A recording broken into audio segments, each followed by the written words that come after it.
call the meeting to order. And so welcome. First item on the agenda, welcome. Second item on the agenda is minute approval from our November meeting. Which was just barely sent out. Just barely sent out. But they should be in the commissioner's emails. So. Well, given that they were just barely sent out, would someone still be comfortable making a motion to approve those minutes? I'll motion to approve the minutes from the November meeting. Okay, so we have a motion from Scott to approve the minutes. Any discussion on that motion? All in favor, say aye. Aye. All right, any opposed? All right, thank you. And so those are approved. That passed unanimously. All right, we will go on to item number 3, recreation access study. And we have Matt Ryan here to present to us. Matt and I had a chance to talk earlier today. Yep. So welcome to our meeting, and the floor is yours. Awesome. Well, let me see if I can share my screen there. Sure, I'll take it for just a moment. Thank you. So, hello all. Thanks for having me here. My name is Matt Ryan. I am a fellow within the Governor's Office of Planning and Budget, and part of my, duties as a fellow with a limited time here within the office was to help start up an access to recreation study, and namely having a list of conversations. We talked to nearly 40 people, from land managers to county governments, local governments, user groups, you name it, trying to get a read on what recreation access in a rural lens looks like, and where there are opportunities, where there's gaps, and just kind of like essentially what's happening on there and what these communities are experiencing. And so the end goal of the product of these conversations will be a request, an RFP, to not only hand off to my colleague Travis at UDOT, and with the help of Carly and her work with the Division of Outdoor Rec, it comes in the form of a budget request. There's $1 million recommended for this upcoming fiscal year to finance the study, and should take approximately 12 months, and really just dive further into what recreation access looks like. And the ideal product from this, as we're thinking right now, would be not only a list of projects, places, pinpoints where there could be, access could be improved, strengthened, and just, make it that much easier for people to get to the places they want to go without having so many negative side effects from it.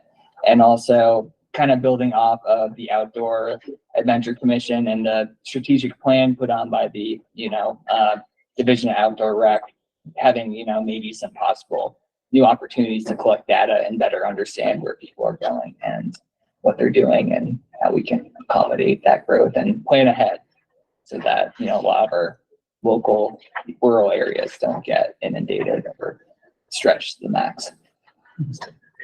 So one of the things that may come out of the study such as this is a, line item of potential access improvements that UDOT will factor into their planning and capacity building. So yeah, Matt's done a great job scoping it out and helping prepare for what that study may look like. So questions from the commission members. I have a few questions, but I'll let the commission members go first if anybody has any questions. Matt and I had a chance to talk earlier today, and so I've shared a few of my thoughts, but one of the things that I didn't ask was, and you had shared that this study would, this budget request is within UDOT's budget. Yes. So I'm kind of maybe a little curious, but a little more detail on where the genesis was for this idea of doing an access study. So yeah, exactly. At least within our office, the Governor's Office of Planning and Budget, guiding our growth was a big catalyst for that. Okay. A lot of the results and, people that responded talking about recreation access as a really important value to their communities. It's why they live here. It's why they moved here if they're not from here. And just the interest in maintaining recreation access as well as entertaining maybe new possibilities for recreation access as well on So- open lands. So you're saying that this came from like public input and like lot surveys, of a lot of public surveys input on and our public end, yeah. saying this is a big question for the public, which I think is consistent with what we've been looking at as a commission and what's in our strategic plan also as Mhm. a concern and an area of focus for us as well. So that's interesting to know. So the collaboration with the Division of Outdoor Recreation by Carly, how is that, what is the plan on that side? So if the funding is requested for the study, so the study is not funded yet. If it is, then it would be a program that UDOT leads, but we are helping shape that study together. But it would be a UDOT program that would then Exactly. work for improving recreation access. Who at UDOT would be actually conducting the study, and Is it can you name sort of some of the pieces? You outlined it very broadly, but It is very broad right now. Yep. That's yet to be determined. So yeah, this is just the very beginning phases, which is why we wanted the commission to be aware, to be part of that process as it moves forward and evolves. Yeah, exactly. And we're still having conversations as well. And so still trying to distill everything we've heard and learned and. how much are we talking? 1 million? Yeah. For the study? It's crazy that they're talking $1 million for a study and we only got like 100,000 for our statewide recreation. No, it was Yeah. 300 some odd. For but yeah. 400,000. It's still a substantial yeah. amount more Yeah. for a study on access points versus actual full infrastructure for outdoor recreation. That's it. And it's not just access points, Travis, with you got. Okay.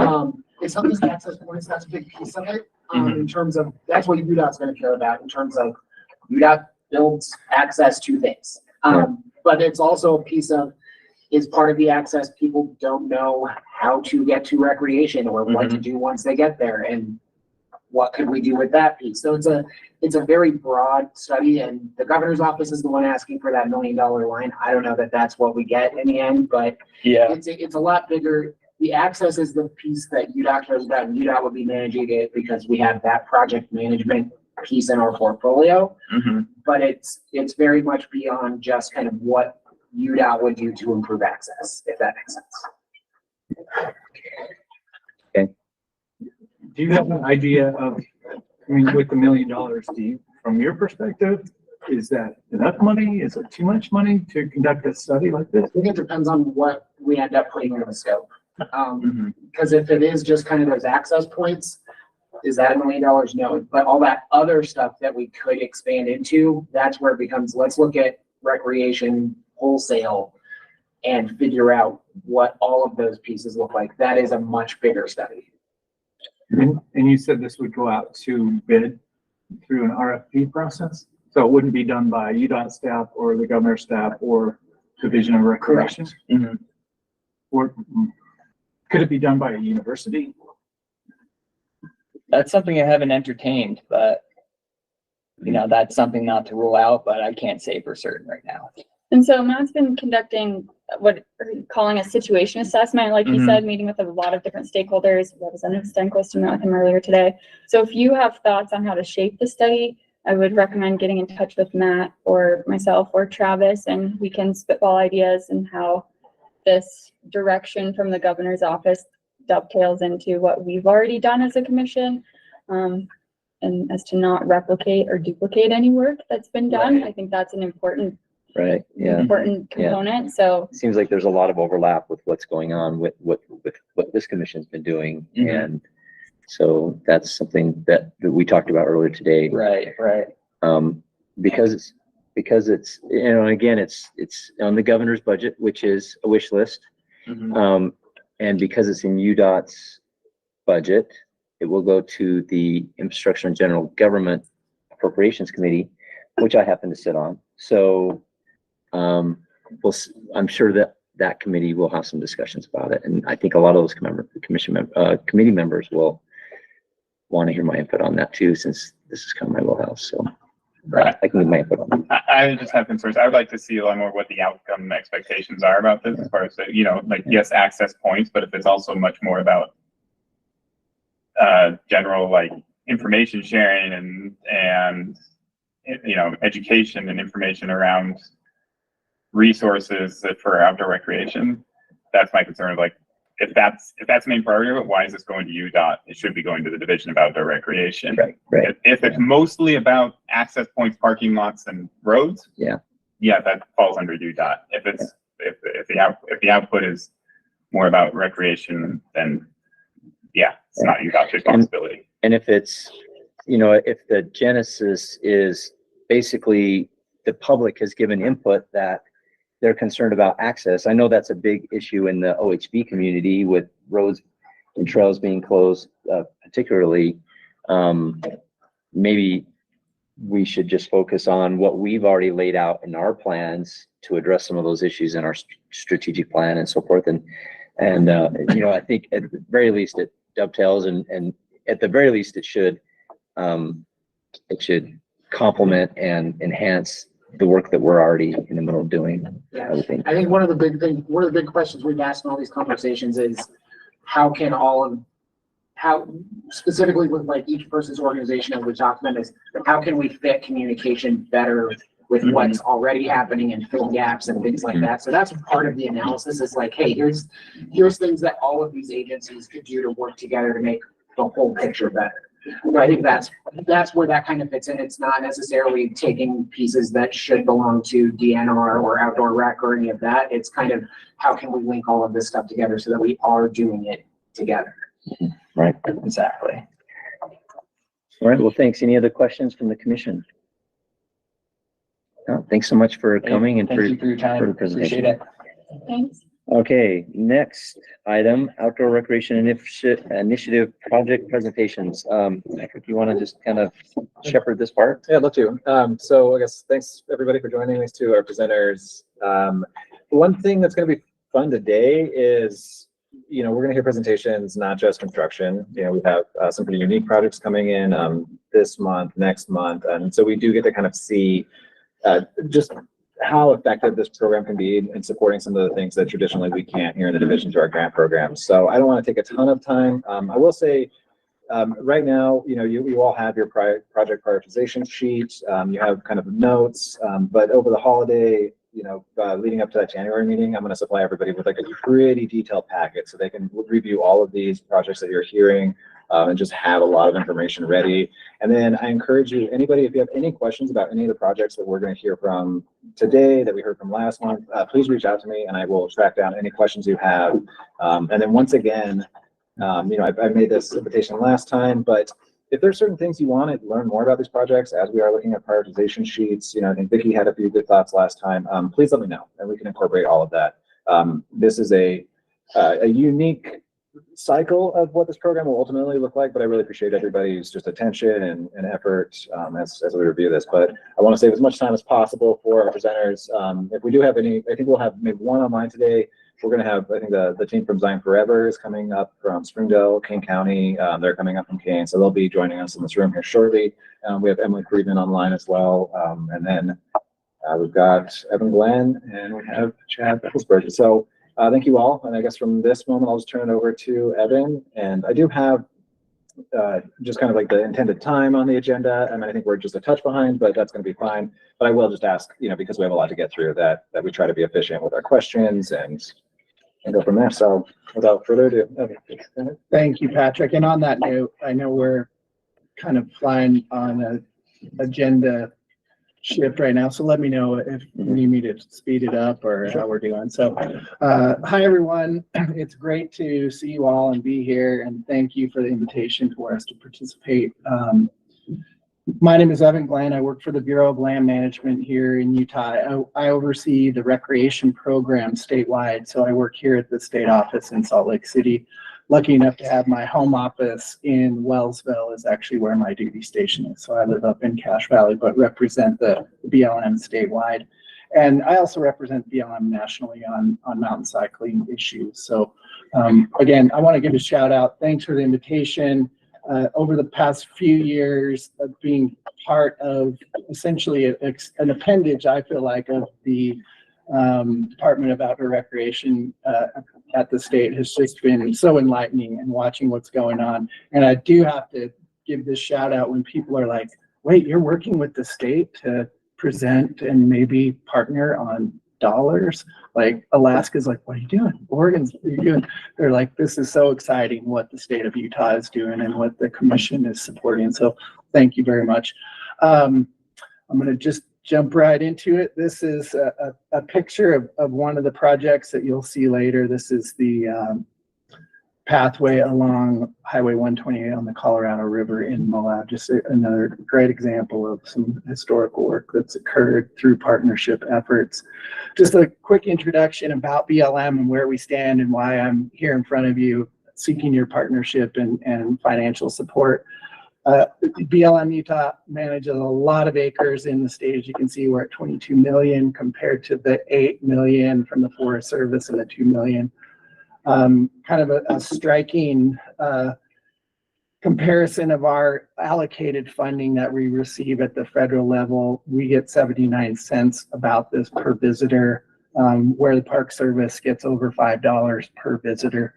And feel free to ask questions as we go or whatever you need. I kind of want to frame up why we're here and why we're asking for big dollars. I think that this is a little striking, and I'm also very proud of what the Bureau of Land Management is able to accomplish with a relatively small budget. We get a lot done with this small budget. So moving into where we are this summer, Patrick informed me that this was going on and to start queuing up projects. And so I did an outreach to our colleagues out at our offices in the field. And within a few days, we scrounged up 45 projects that are like on the top of our funding need, but we just don't have the funds to get them over the finish line. That added up to $44 million in unfunded opportunities. I anticipate if we gave this another hard look, we would double or triple this list. This was literally like, hey, folks, I need something to show the state in a couple of weeks. So there's a lot out there. We're dreaming, as we all are in this room, trying to catch up with the heavy recreation use that's occurring in the state. And again, it's so cool to be part of an appendage of the state team that's doing so much and getting so much national recognition, whether you feel it or not. I feel it. So this is great. I'm going to show 5 priority projects that we think we could dive into if we were to receive support in 2024. And again, we have a whole slug of other projects that I'd love to share with you at some other time. None of our proposals involve any land acquisition funding support, and all of our proposals could be phased or adjusted up or down depending on the druthers and the availability of support through the commission and the base that we're talking about. Our 5 projects that you're going to see today, completing the Colorado River Pathway in the Moab Field Office, House on Fire Improvement Access in Bears Ears National Monument, McCoy Flats new campground in a new nationally recognized area in Vernal, Calf Creek Recreation Site improvements at the iconic recreation site in Grand Staircase-Escalante National Monument, and more support towards the Iron County mountain bike trails in Cedar City that again are becoming a destination, a real economic impactor in the Cedar City and that region. So those are the projects you're going to see here shortly. I will caveat this.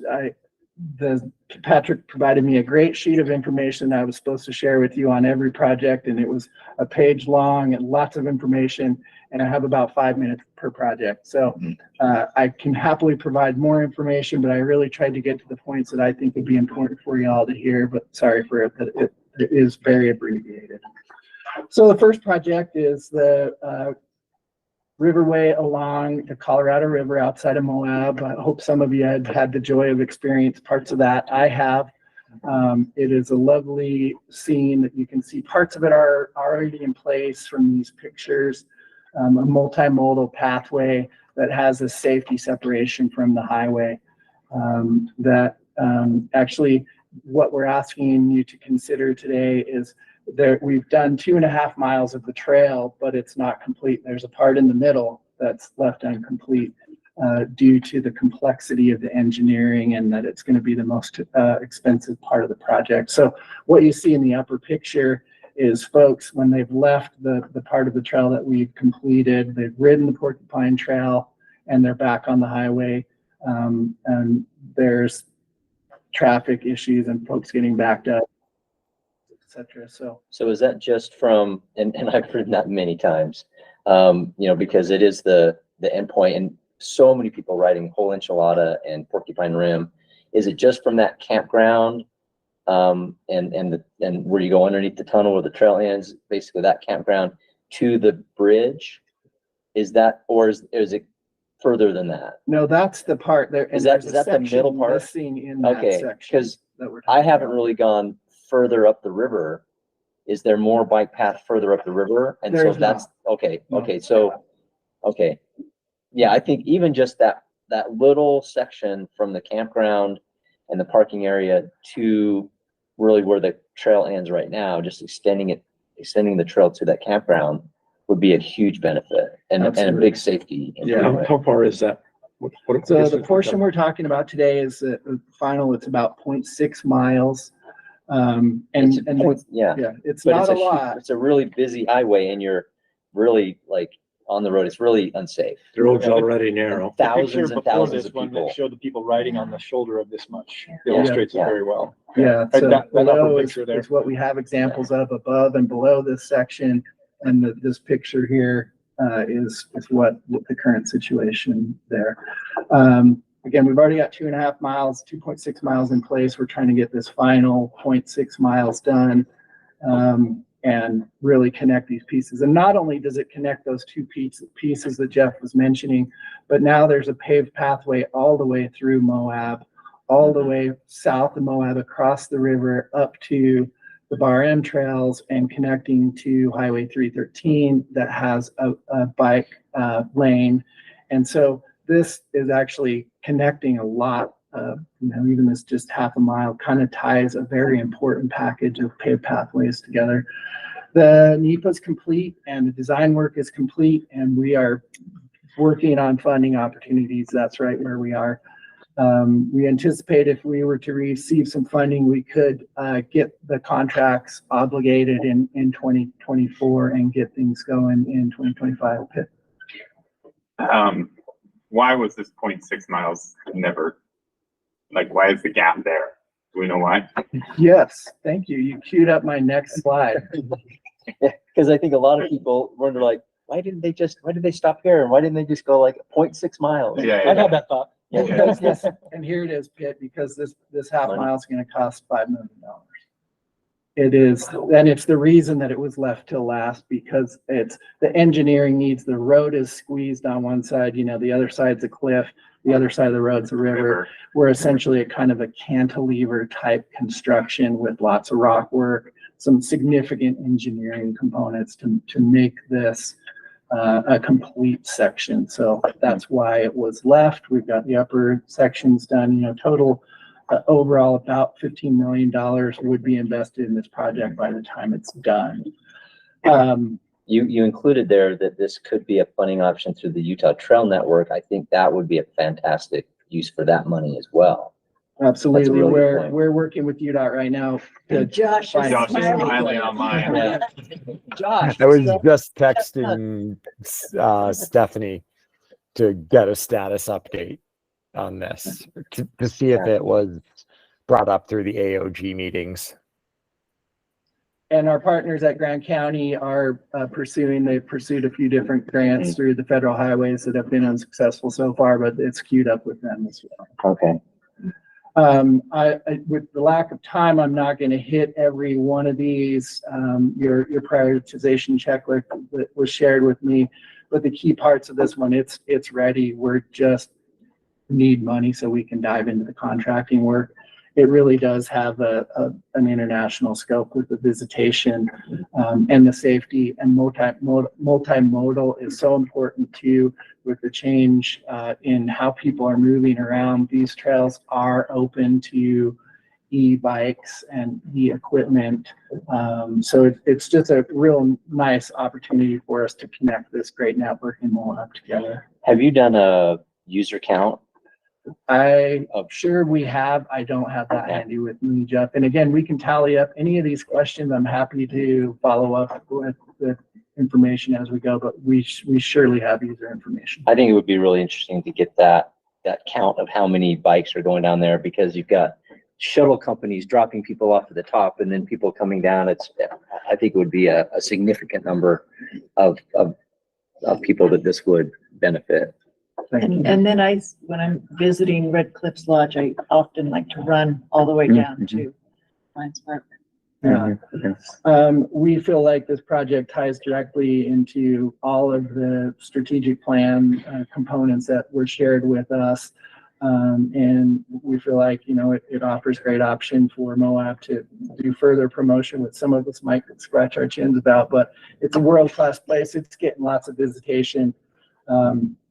And this is a real opportunity for us to tie the system together. Again, I'm happy to share this information, or you'll have all my slides. Patrick has them if you want to go through how these hit your alignment points and your prioritization checklist more in depth. Okay. Any quick questions on the first project? And by the way, thank you for listening to me. I thought it would be better to have one voice as we're trying to hit you with all these projects that are BLM based. Moving on to Bears Ears National Monument. I don't know if any of you have visited House on Fire. I hope you have, and I hope you will again. It's an amazing place. We are seeking some support to increase access and safety at the Bears Ears National Monument House on Fire site.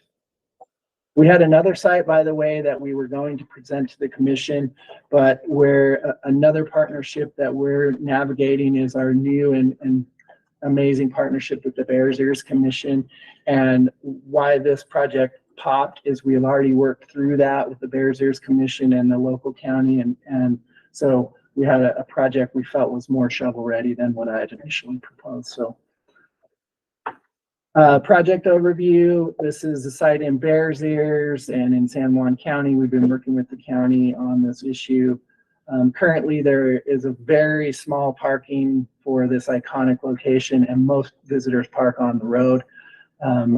I know that those of us in natural resource management have been dealing with that issue for a long time. And when we get parking on both sides of the road, we not only have, there's children in the road, there's people crossing, et cetera, some real safety issues, but a real big one that we can have down there on a busy day is EMS issues with parking on both sides of the road.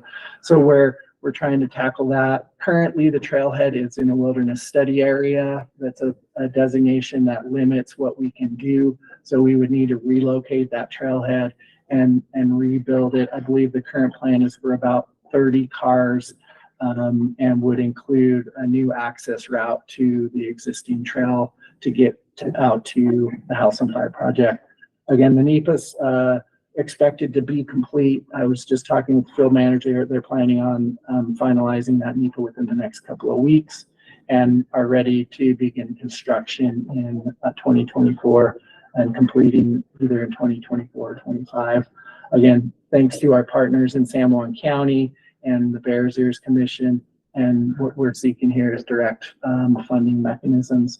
I will also throw in quickly that Patrick and I are starting down conversations of how the state and BLM can partner in other ways rather than just a direct funding assistance from the state to the BLM, similar to WRI or something on a grand scale. So these are super exciting times. Thank you. On this project, we're looking at a total project cost of about $330,000. We're at this point asking for $230,000 in assistance to purchase materials, and then the labor is queued up with the BLM's operations staff. Again, you guys can read this, but I think some of the more important components are, like I mentioned, the EMS issue, and that we're ready to go on this project. And any of our projects that you're going to see in front of you today, one of our real key initiatives right now is increasing accessibility on our trail systems. So we would not be rebuilding the whole trail out to House on Fire, but we would be improving accessibility at the parking lot, at the restroom facilities, and on the section of trail that we're rebuilding. So a few really exciting components of this. Again, one of the great things is the Bears Ears Commission is really on board with this project. And again, we're navigating that new relationship with the Bears Ears Commission. And this is a real exciting opportunity to get something on the ground that's based on the work that we're doing together, and opportunity to direct use to a planned for and hardened site. I know so many of our great places are roadside places, and we're used to those, but as we deal with more visitation and now we have our monument and we're seeing a lot more visitation, we're going to have to harden some more sites and direct that use to those sites. So Evan, Yes. are you going to do away with the parking lot and build a new parking lot, new access trail? Yeah, Or is there something you could do to keep both? there probably is. I would need to follow up for you on that, Commissioner. But the plan is to, I mean, the current lot is essentially a wide spot in the road. Okay, all right. And we're going to be moving towards, an architectural level. Being able to get them off the parking road lot, and into an actual parking lot. Okay. Yeah. And, with all these issues, would we still potentially have, cars going on the road as our visitation grows? Yeah, that's one of these things that we're going to hopefully be dealing with in other ways, but we would abandon that lot is the plan currently and get it out of the wilderness study area where we have fewer hard sideboards that hold us from that. All right, our next project, we're banging through these. Thanks for bearing with us, folks. McCoy Flats is a nationally recognized system of cycling trails in the Vernal, Utah area. In 2019, through the Dingle Act, McCoy Flats received the first congressionally designated trail system. It's kind of unique where Congress just said, we're designating this system. And now in that area, we have about 35 or 40 miles of trail and dispersed camping opportunities. But with the congressional designation and all the things that are going on with the Vernal Trail System, we'll be there in the spring for the Intermountain West Trails Conference. It's becoming a destination, and we're planning to, again, harden sites to protect recreation opportunities and natural resources in this area.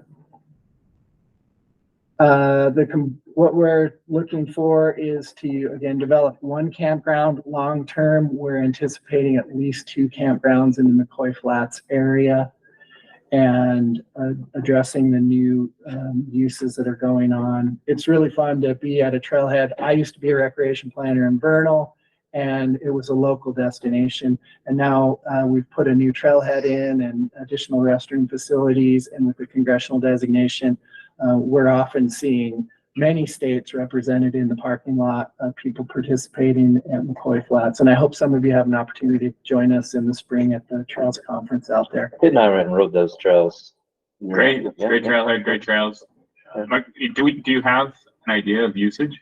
Do you have any counters or anything? I don't have that with me right now, Pitt, but let me see what I can pull together for you. We haven't been tallying at least that I'm aware of, we haven't been tallying the dispersed camping use that we're trying to address with this project, but I'm sure we have trail use numbers that we can project into the camping.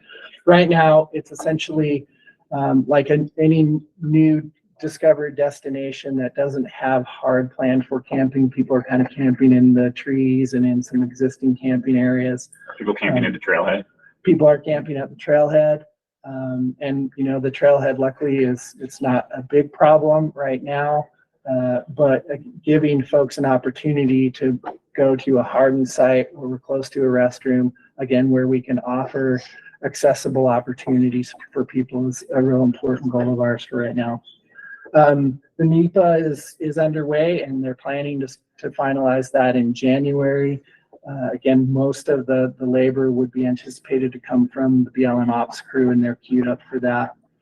Key partners with Uinta County and SITLA has an interesting relationship with the landscape out there. We have a memorandum of understanding for management of the trails at McCoy Flats and elsewhere.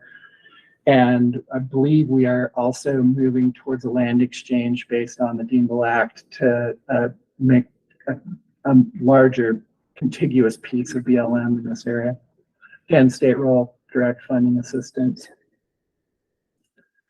We're looking at a project cost of about $1.5 million at this point. $1 million is being asked for to purchase materials such as shade structures, restrooms, road base, etc., so that we can get that on site and begin building a campground. I didn't provide a map here, but for those of you that are familiar, the campground is closer to the highway than the main trailhead. There's kind of a new alternate trailhead that's under development. There's a restroom now there, but no other facilities.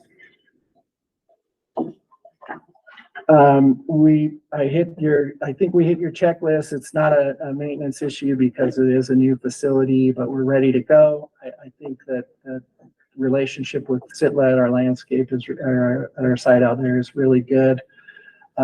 We do plan, check mark number 4, that a handful of our sites are planned to be kind of high graded for accessibility, really to focus on not just that a single site is accessible, but that the experience for users of different needs is accessible. Access to restrooms, access to our trails, access to their campsite. That's a big focus that we've discovered a lot of our sites have accessible components, but the big picture and the experience for a user of different needs has opportunity to be improved. And so this is a great opportunity that we'll hit here.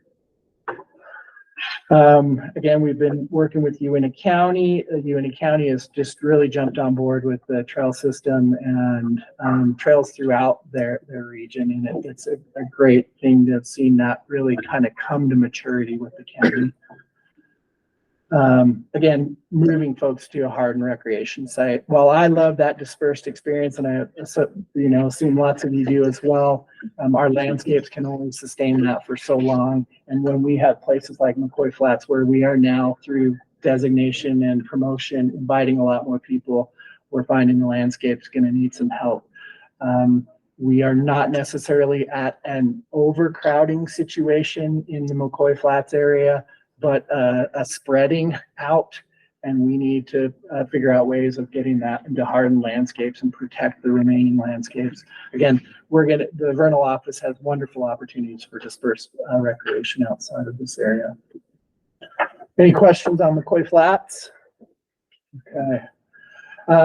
Calf Creek, I hope that you have been to this iconic site in the Grand Staircase-Escalante National Monument that we're putting in front of you.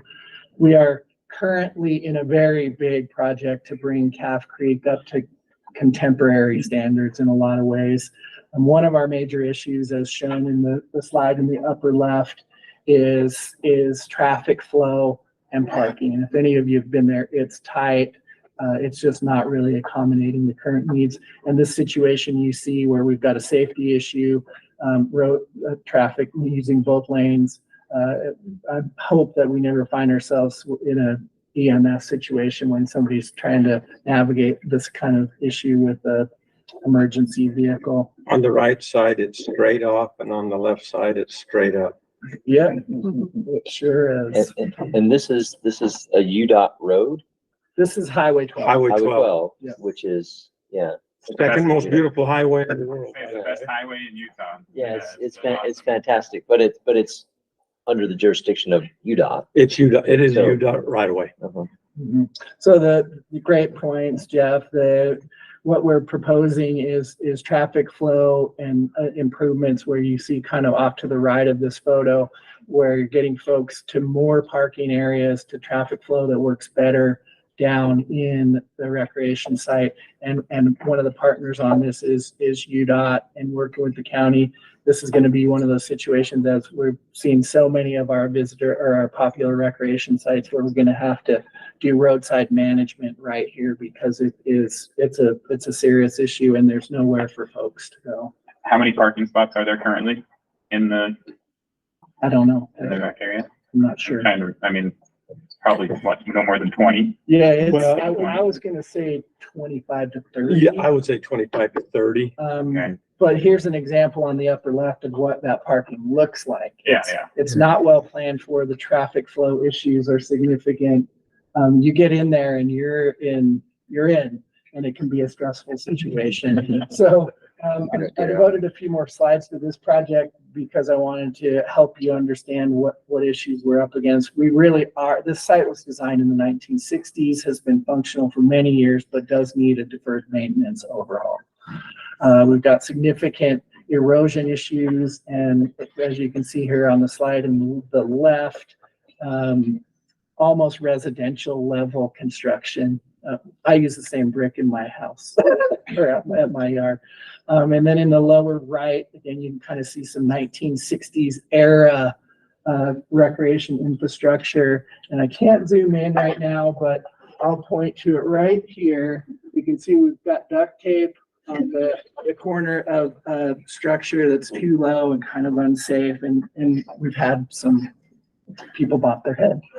So we're trying to move this into the modern era. Again, this is on Scenic Byway 12, really important site. I heard that it's one of the most visited sites in the Escalante or in the Grand Staircase-Escalante. I would hazard a guess that it is the most visited site in the monument. And we are planning to address major deferred maintenance issues. We are starting some big construction there this year with funds that we've garnered through partnerships, including the Great American Outdoors Act and some other things that we're moving on to. So our NEPA is ready. What we're looking for is our opportunity to expand our portfolio of the improvements that we would do at that location. Whoops. Forward a few. We have gotten grants from the state of Utah, thank you, and our other partners at UDOT and Garfield County and Grand Staircase-Escalante partners in the Grand Canyon Trust, again, seeking direct state assistance on some funding for what we're kind of calling phase 2. Phase 2 includes things like reconfiguring the main parking area, installing a fiber optic cable, relocating the campsite host, and we do have options to bundle these components together. Like I mentioned earlier, if we could phase this to better fit the needs of the partnership that we're talking about today. There are a few of them that would need to occur together. I believe it's the parking lot, the paving, the low water crossing. They're kind of the big ticket things that make sense to get contractor on site, mobilized, and tackle those big projects, but we can mix and match these things as we need to. We're looking at a total project cost of about $5.5 million, and at this point, we're requesting 3.3 from with the commission support here, again, to purchase materials and to support direct contracting efforts at Calf Creek. Again, I'm going to hit your project checklist, but this really has an international scope when you visit this location, and has significant cross-jurisdictional impacts with the impacts to the highway and bringing our sites up to a higher level of accessibility standards. And not to mention just the key impacts of increased parking and improved traffic flow. Those are big efforts we're trying to undertake here. We will include information at Calf Creek at Responsible Recreation that we hope will have impacts beyond that site. That's Calf Creek is one of our gateway sites where folks visit Calf Creek and then may go visit a more backcountry area. So it's an opportunity for us to impact users at the location that has positive benefits beyond the site. The impacts to, at least the communities of Boulder and Escalante are very direct. I was just on the call, and they, our folks said that people staying in the state park in our campgrounds, they always visit Calf Creek. So it's really connected and important to the local economy. So sorry, I bumped ahead again. Any questions about Calf Creek? Just a couple of questions. Yeah. Thanks, Scott. You mentioned the project cost being $3 million, so. The total project cost was 5.5, and we're seeking 3.3. I know that could be broken down or increased as needed. So, yeah. Where is the additional 2.2 coming from? It's coming from appropriated funds, the Great America Outdoors Act. We've got a chunk of change from a grant from the state of Utah, where we're scrounging every place we can find to get, these big ticket items are a challenge for the agencies to come up with $5+ million, or, even 2 million is a stretch for us, honestly, to get everything together and in place. So. I'm just curious. And first I want to say we appreciate the state parks and our relationship that we have with the BLM. But I'm curious, how much of the 2.2 is federal funding versus state funding? Do you have that? I don't have that. I can get that for you. Okay. I believe the biggest chunk is from GOA. So that's going to be federal funding. But I don't have that answer for you. One of the downfalls of having the one voice and not the specialist stuff. So let me tally those up and see what I can get you and help understand the bigger picture here. I mean, knowing the grant, right? Like, what's the max on the grant? It's Patrick's looking it up. 200,000, not 250,000. Yeah, it was a restoration grant, so it was 150,000. It was the maximum we could get So for the rest is restoration. federal. Yeah. And then you collect fees at the site, right? We do. What are the fees? Currently, the campground fee, I believe the camping fee is $20 and the day use site $7. Okay. And those won't change. Those would, if they were going to change, I would be through a different process. That's a great point, Scott. This project and the McCoy Flats project, and actually the project in Bears Ears are all part of a fee area of sorts. So, like McCoy Flats, you don't have to pay to ride your bike, but if you stayed in our hardened campsite, there would be a fee associated with that goes through our business planning process and our resource advisory committee in the state. Okay. You have to forgive me because I'm unfamiliar, but how did the fees work? So you collect the fee at the site. Do they stay at that site to pay for operations and maintenance and facility building? Or what happens to that money after it's collected at the site? You just described it. What these fees do, again, I think the most simple ones are campground fees. They're collected at the site and they are used to support recreation at the site and we kind of a targeted level out from that site. Ideally, we use most of them right on the site of location where they're collected, but sometimes we use them within the field office or the region to support. Again, this is a great example. If we don't receive funding through this, we will be using funds gathered through fees to potentially build the McCoy Flats campground. We would be stealing that from another site and then paying back that bank account. But yeah, that's the way we manage them in Utah, is a targeted approach from site of location moving out.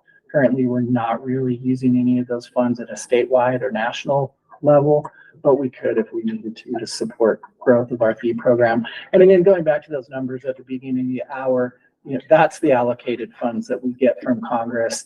We are bolstering those and getting a lot more done with the fee program in Utah.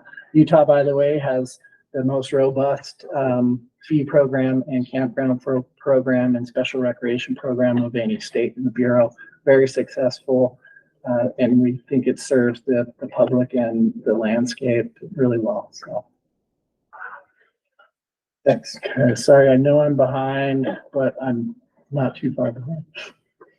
So we'll get our last project out in front of you. You'll see today we're trying to provide you a mix of opportunities to consider, both in landscape. They're spread across the state, and there's some high dollar projects down to some lower dollar projects. This is one of our lower asks. It's the Iron County mountain bike trails. Again, we had our trails forum here a few years ago. This is just a wonderful opportunity of what trails can do for a community, and we're seeking some additional support to get additional trails. I wanted to include this picture here on the right because, you know, we call these community trails in Cedar City, and they truly are their backyard, whether it's your backyard as a local user or your backyard as a hotel or somebody staying in a campsite. This rider very likely rode from town without any use of an automobile. These are the ones that are just east of town, close to I-15. Yes. There, Yeah. they have another trail system that's further out west, but this is the. Yeah, the kind of the heart of the system there is right in town, the Iron Hills Trail System. And that is moving to the south as we develop trails down towards Schertz Canyon. And then there's another complex, Three Peaks, that's out west of town. We've actually we've got new trails in Beaver. And so the complex is really growing, and this is great. This trail system really started, you know, in the community with funding from the transient room taxes. And it's just been really nice to see, like, now you see bikes in hotels. So the community got together and said, this is important. And at the time that was kind of new. I remember about 5 years ago when I went to Cedar City, I started taking pictures of bikes on cars in hotels. And this is paying back. This is really neat stuff. And there's some cool trails, unique features, unique landscapes. They are, and something a little unique about the Iron Mountain trails and some of the dollar figures you see here. These are really high scale, durable, built, professionally built trails. We're not just scratching out single track in the desert. This is high level stuff that will last a long time and will serve the community for a long time. Is based on community master trails planning. So you can access most of the trails that we're talking about here, all of the trails actually we're talking about here, via the paved pathway. So you don't have to necessarily use an automobile to connect your town, your hotel, your campground to the sites. We currently have some money on the ground down there and some contracts in place where we are building trail. But what we're seeking is additional funding so that we can put 10 or 15, maybe 20 miles of trail on the ground, 20 additional miles of trail for the community and for visitors. The NEPA is complete, ready to go, and we have all the agreements in place. We've been working with IMBA, or the International Mountain Bike Association, and they're leading these community-driven trails. But we have volunteers from the universities and other places that are showing up and operating equipment, and the state partners are there. It's just a really great thing. And hasn't it won some awards for quality? It has. Yeah. Thank you, Tara. What the planner down there said, just show them this video. I didn't have time to even show you a video, but the trails are receiving national recognition and are the host of IMBA's Trail Labs. So they're bringing people from around the nation now to show not only just the trails in Cedar City. While they're unique, they're I don't think quite as unique as the community base that built those trails and that now has ownership for those trails. So we're kind of turning the tides to how do we make a community trail system, and Cedar City's been shown as the place to learn how to do it. So I will argue all day long, these are the best trails in Utah and maybe some of the best in the country.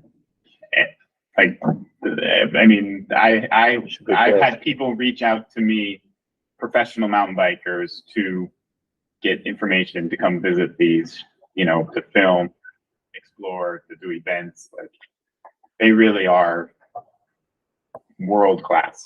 Thank you, Britt. Argue all day for that. Yeah, and what's really fun about that world classness of them is on the same given piece of tread, you can have an advanced rider having the ride of his or her life, and their child that's been riding for 2 years and is 10 years old on the same trail having the same adventure.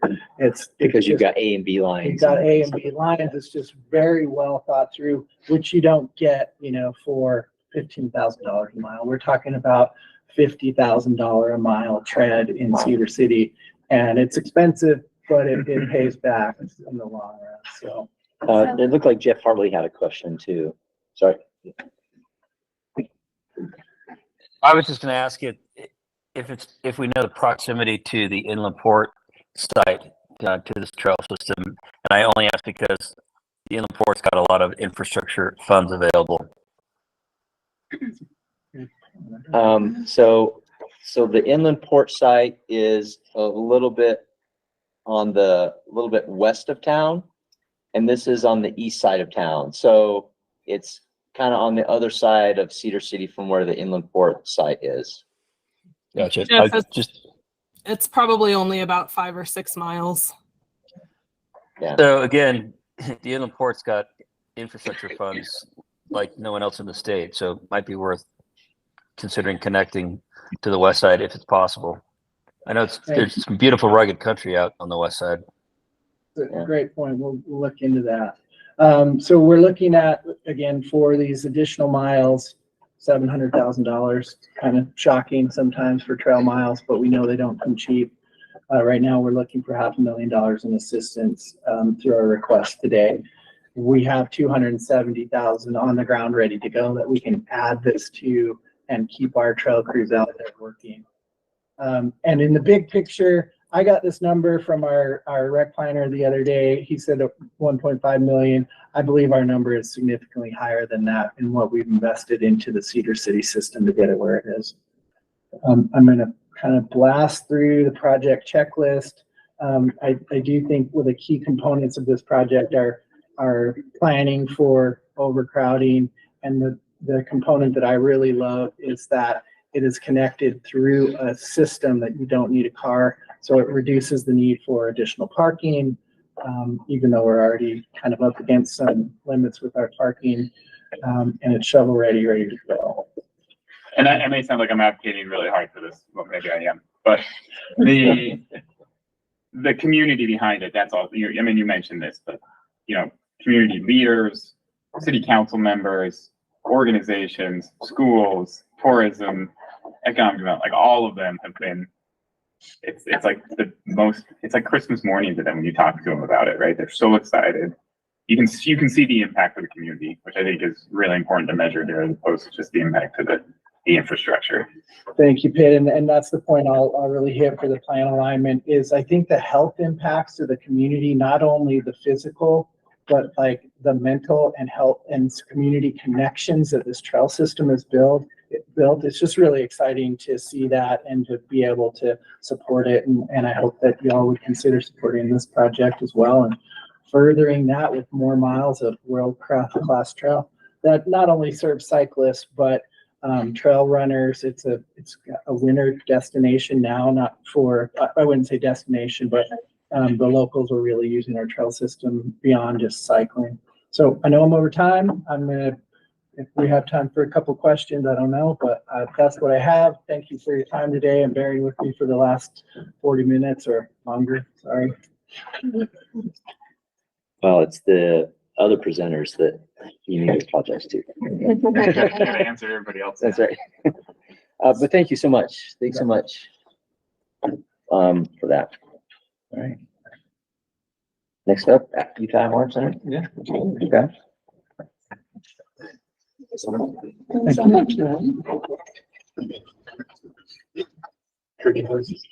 I warmed it up for you.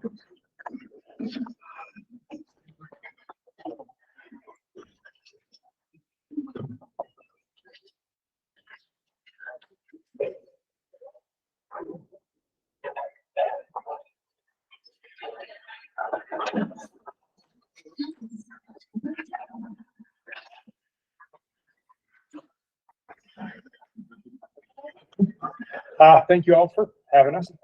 Chad Brackelsburg, Executive Director of the nonprofit side of Utah Avalanche. I have Mark Staples here with me, who runs the Forest Service side. I think last year we kind of proved that Utah truly does have the greatest snow on earth. As the UAC, we're here to help more people enjoy it on more days, more safely, in more places across the state. So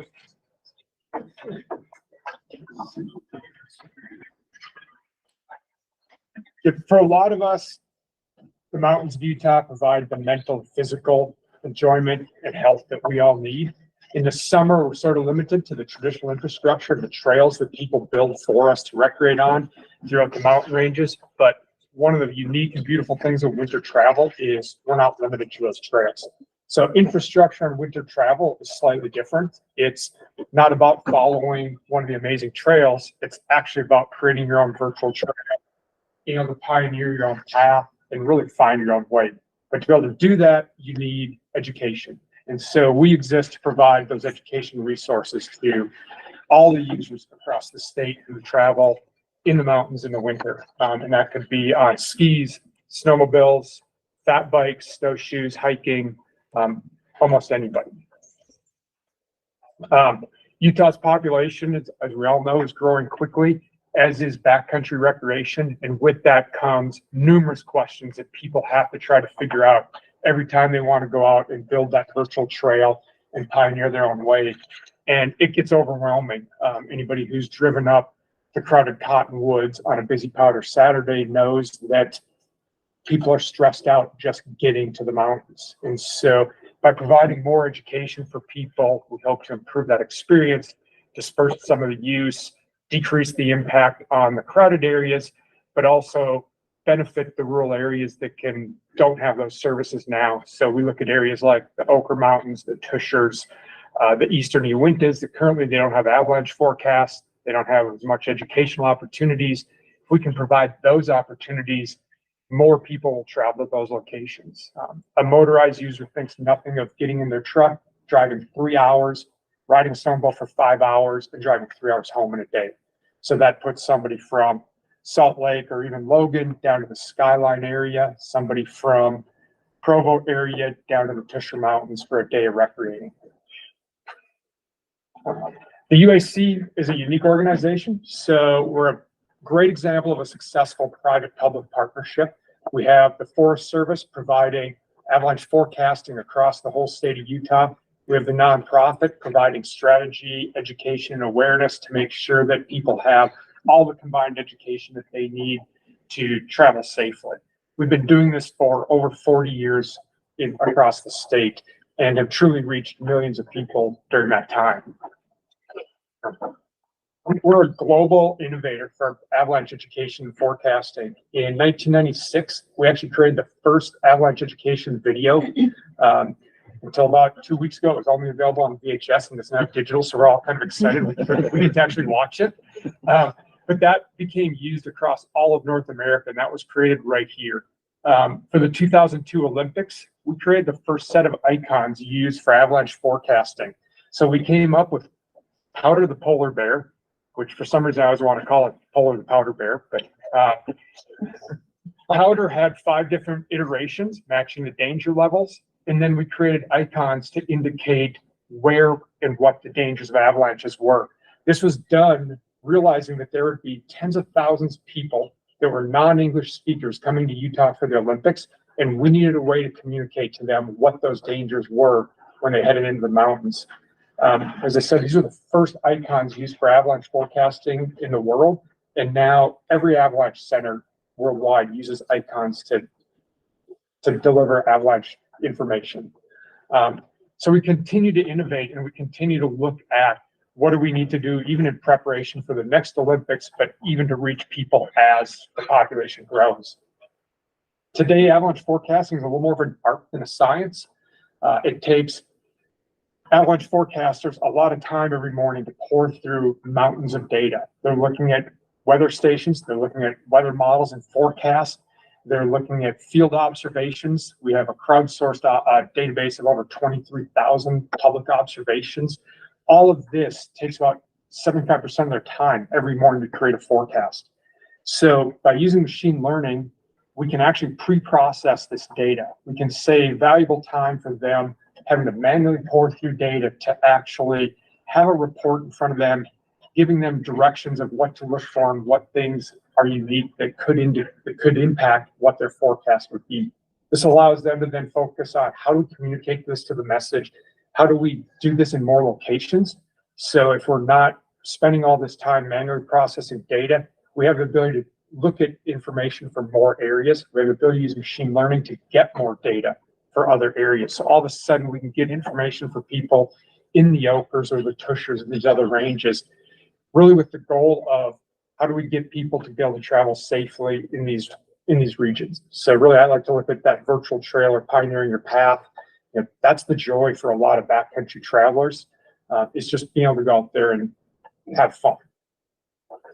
It's not just backcountry travelers though. UDOT is an important partner with us, and this information helps them keep the roads open and safe for the public. It's used by resorts to help them get the resorts open and avalanche control work done quicker. And it's used by search and rescue teams. So, one of the downfalls of the increase of use in the past several years is the impact on our search and rescue teams that are being stressed to the max. And avalanche education is considered preventative search and rescue. If we can give people the education they need, we can prevent those accidents from happening in the first place. But when they do happen, the search and rescue teams can have the information, the knowledge they need to be able to safely access a scene or an accident. So machine learning is used all kinds of areas in our lives today. Everybody has seen it for the good and the bad, whether on the bad side it's maybe the chat bots that none of us can get customer support from anymore.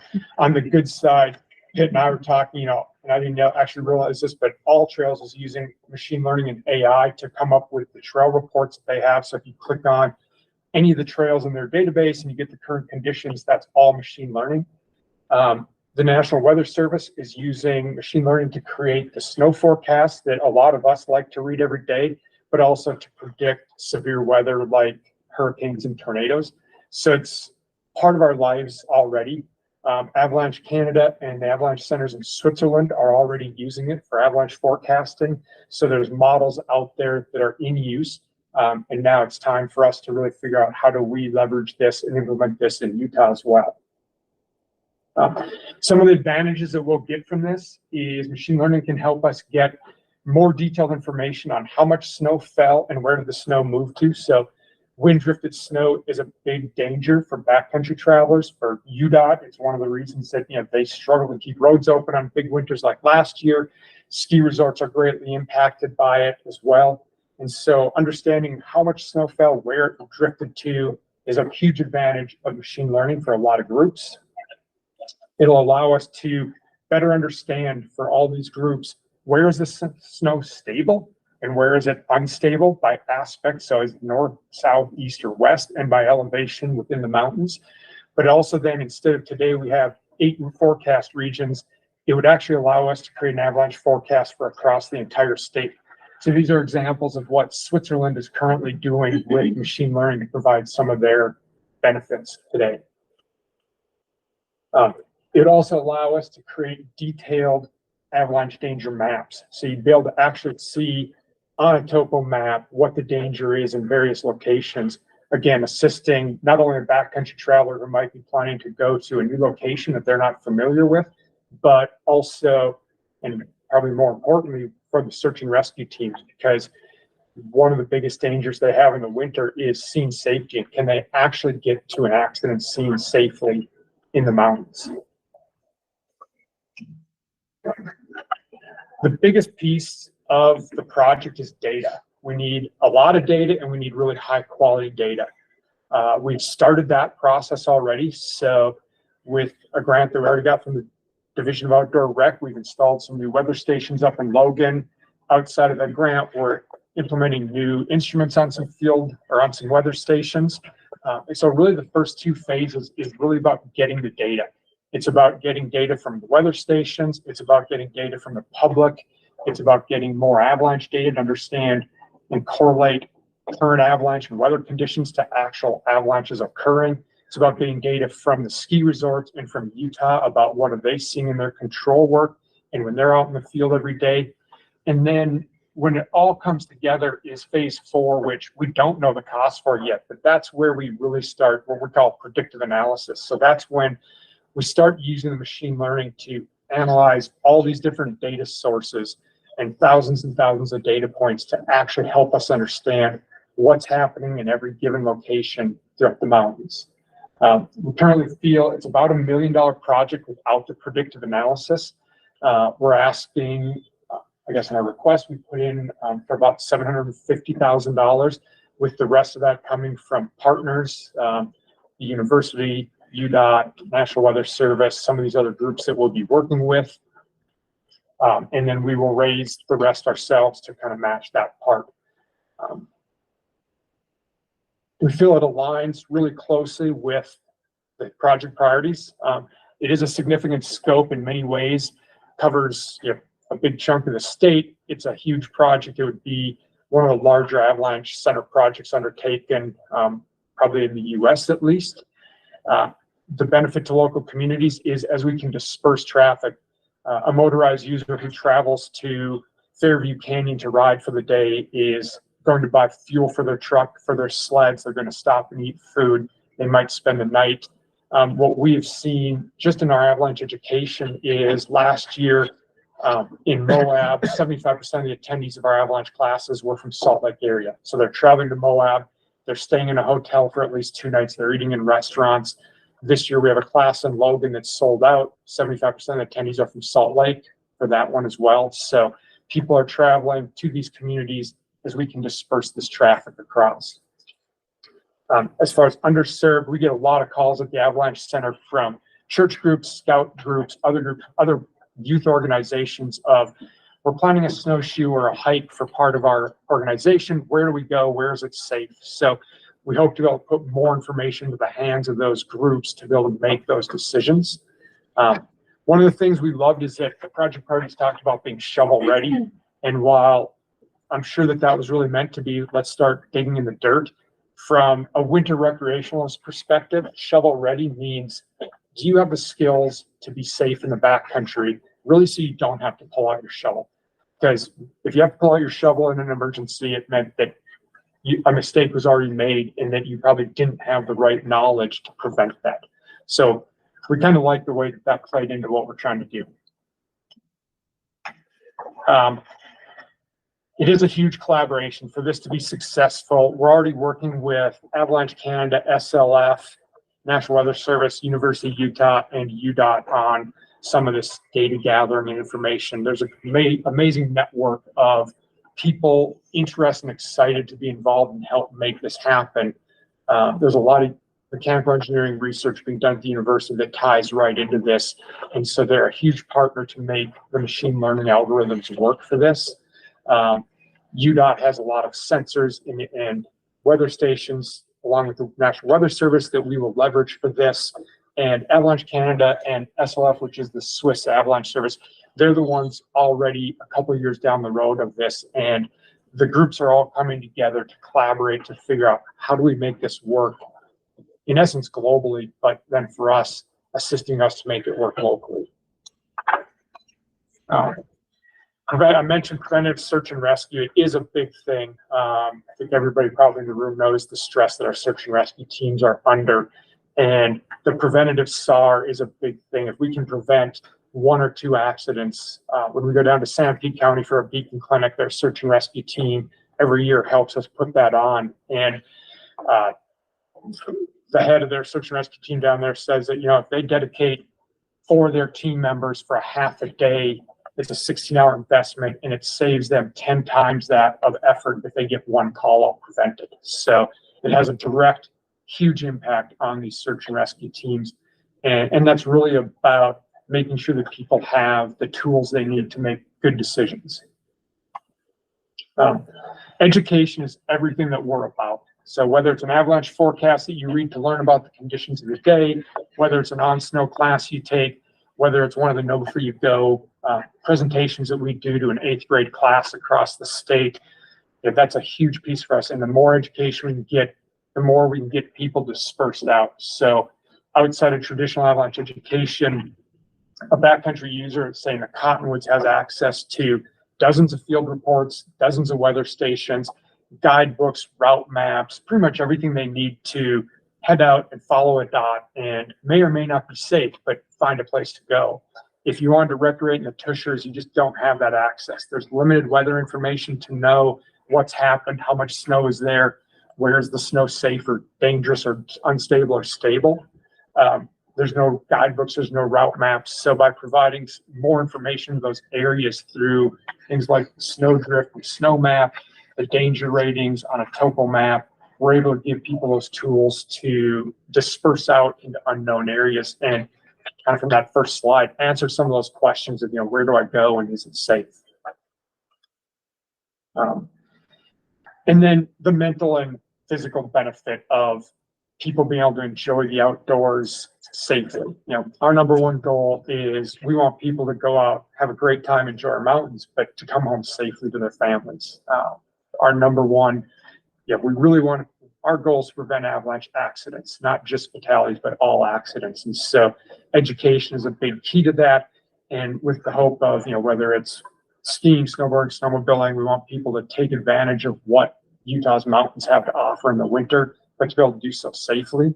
And so really tying that into machine learning to be able to get more information saves our staff a lot of time so we can provide, how I said in the beginning, provide more information at more places to get people to be able to spend more days out on the snow having fun.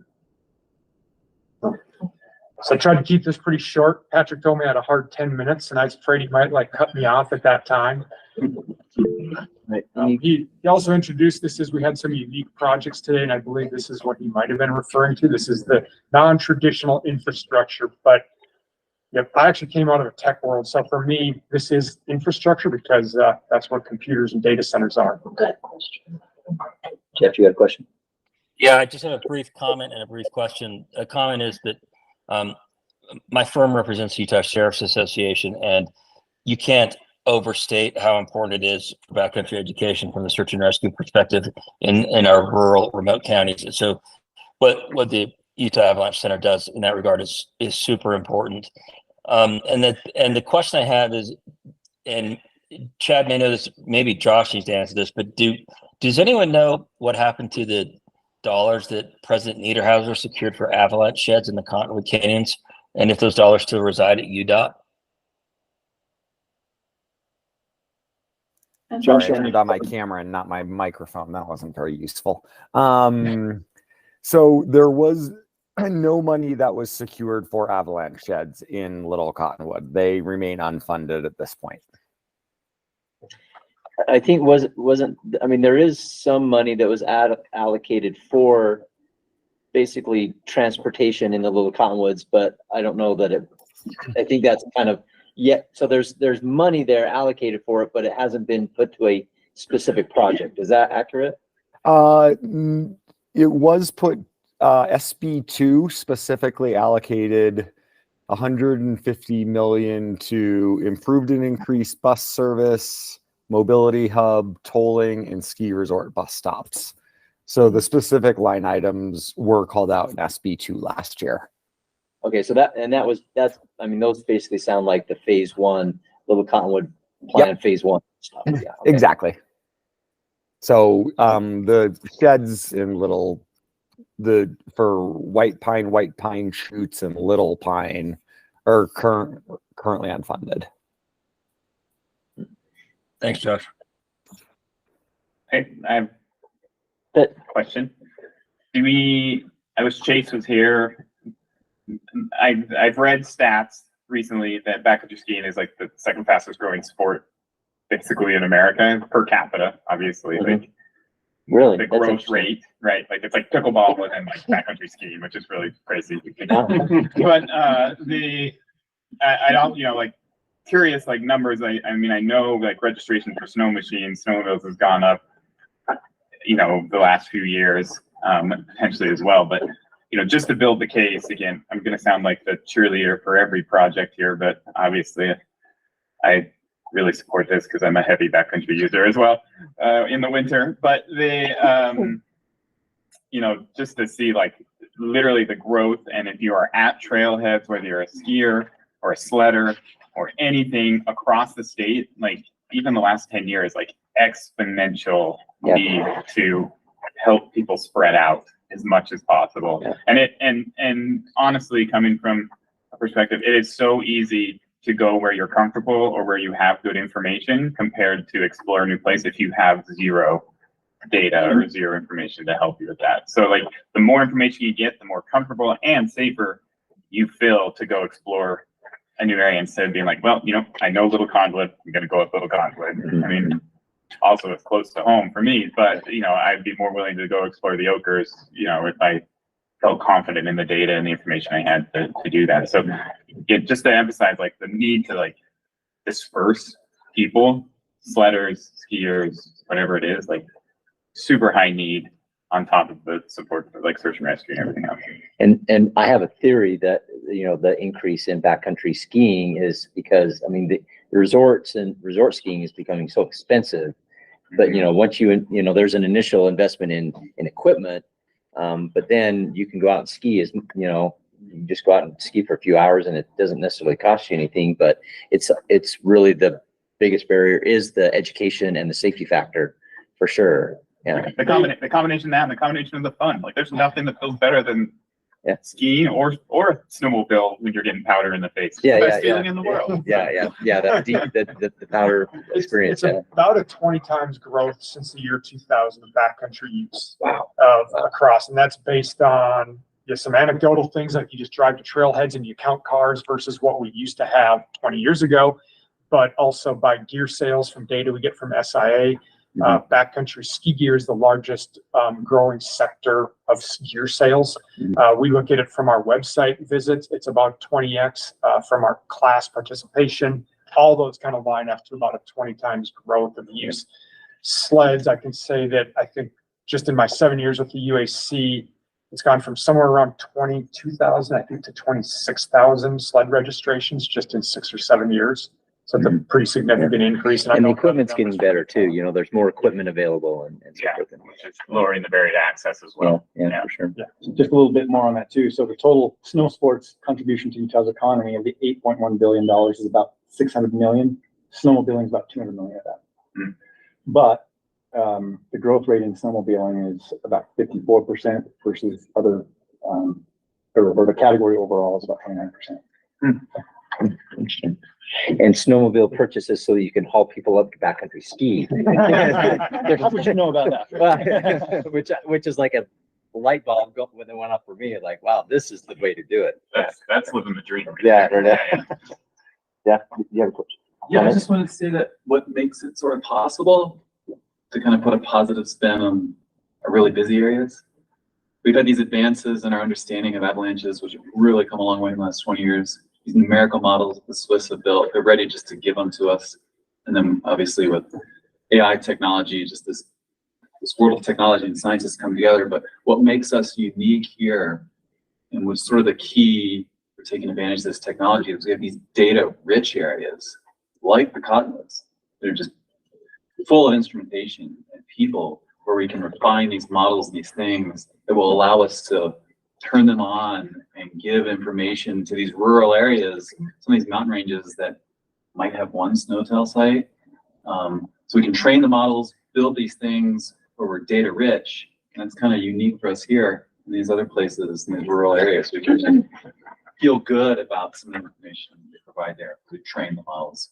So it's sort of the benefit of these really popular areas. Yeah, cool. Well, I appreciate it. I was going to ask that question about, Switzerland, Canada, if that technology is able to be leveraged and shared. So that's good news. And I liked the quote that said AI is not going to replace people, but people who know AI are going to replace people who don't know AI. And I'll add to that. My thought on that too is maybe it won't replace people, but I think it will slow down the need for additional people as we grow and get more forecasting. So that's an insight to keep in mind. Yeah, if we were to do this with traditional, like say, weather station infrastructure, like Mark talked about, you'd be talking tens of thousands of dollars for every weather station.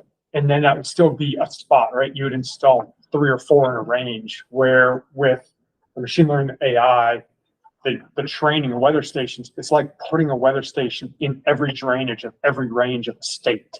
And so instead of installing, same budget would buy, whatever, maybe 30 weather stations, this would be like having 3,000 weather stations of data available to, and it's not just to the backcountry users, but this is used then by the forecasters, this is used by the DOT, this is used by search and rescue. And it's not just like a recreational aspect at this point.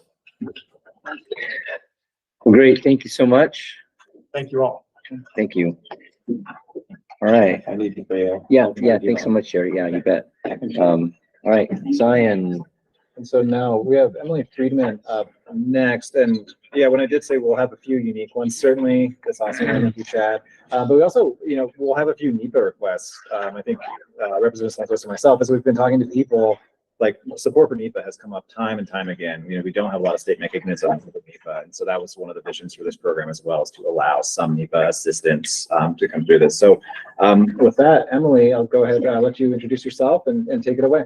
And I will say, I know I haven't been good about keeping us on track, but we do kind of have to move through this quickly. So let's try to keep it moving along. And I just rode the Guacamole Trail, 2 days ago.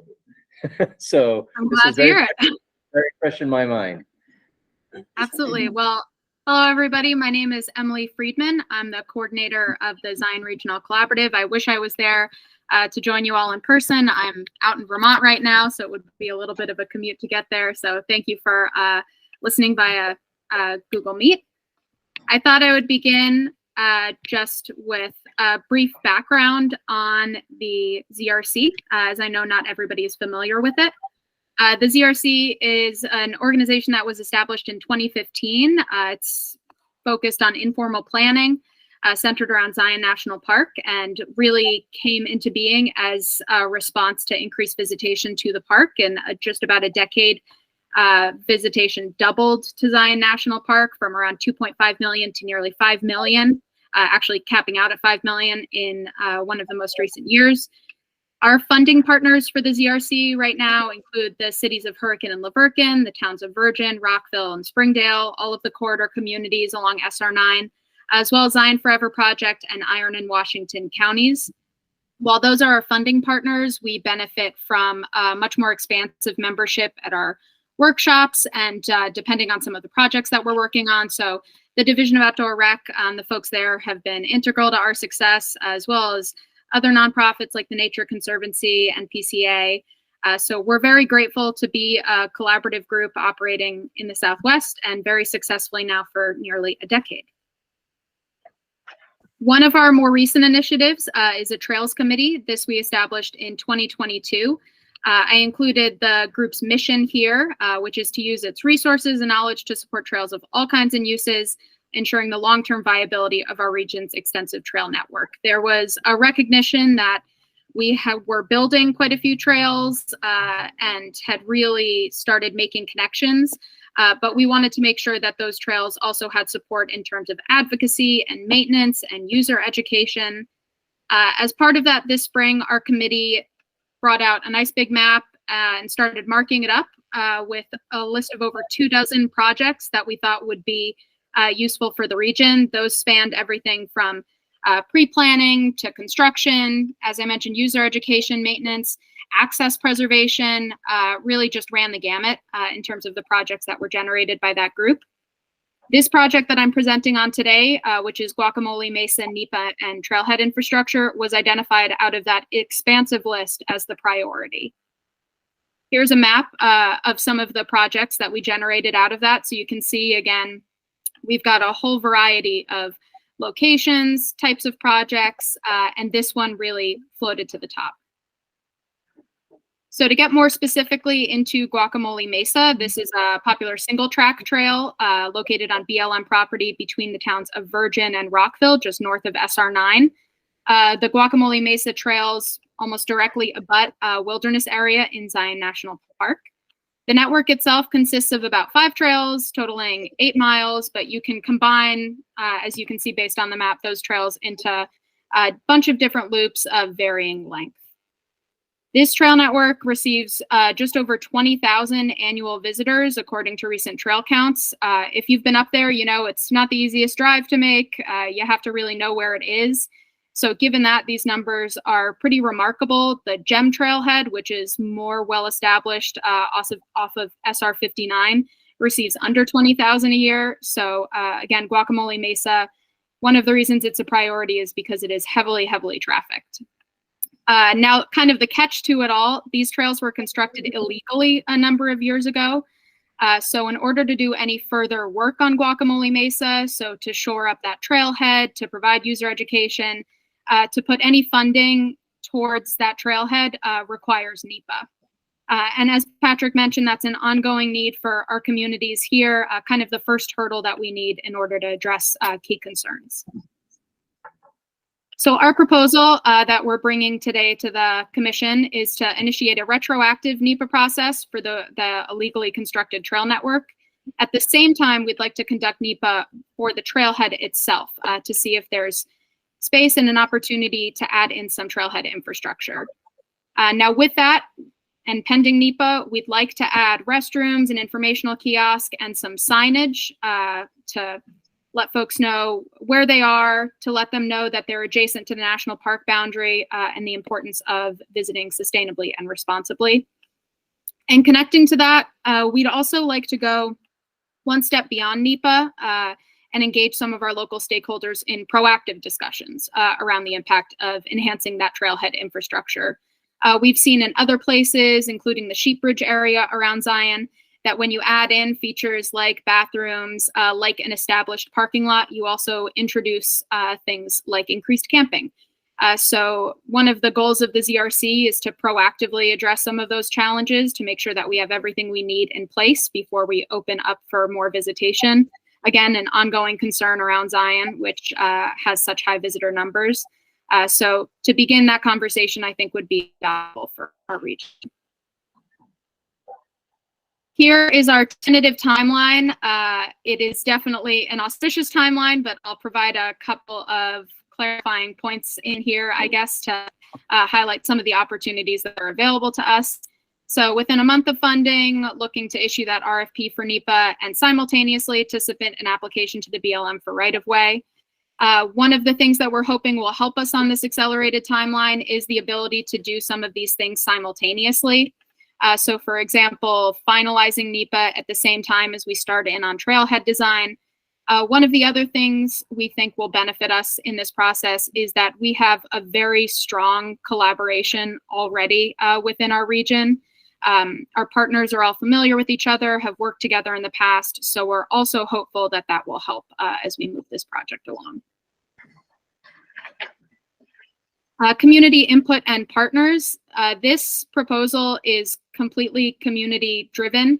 The Trails group that I mentioned earlier is a group consisting of both private and public sector stakeholders. So the BLM sits on that group, as do local bike shops, representatives from our municipal governments, including council members and mayors, county representatives from Washington County and Iron County, and kind of an eclectic bunch of others, planners and folks who can contribute to the overall vision of the Zion region.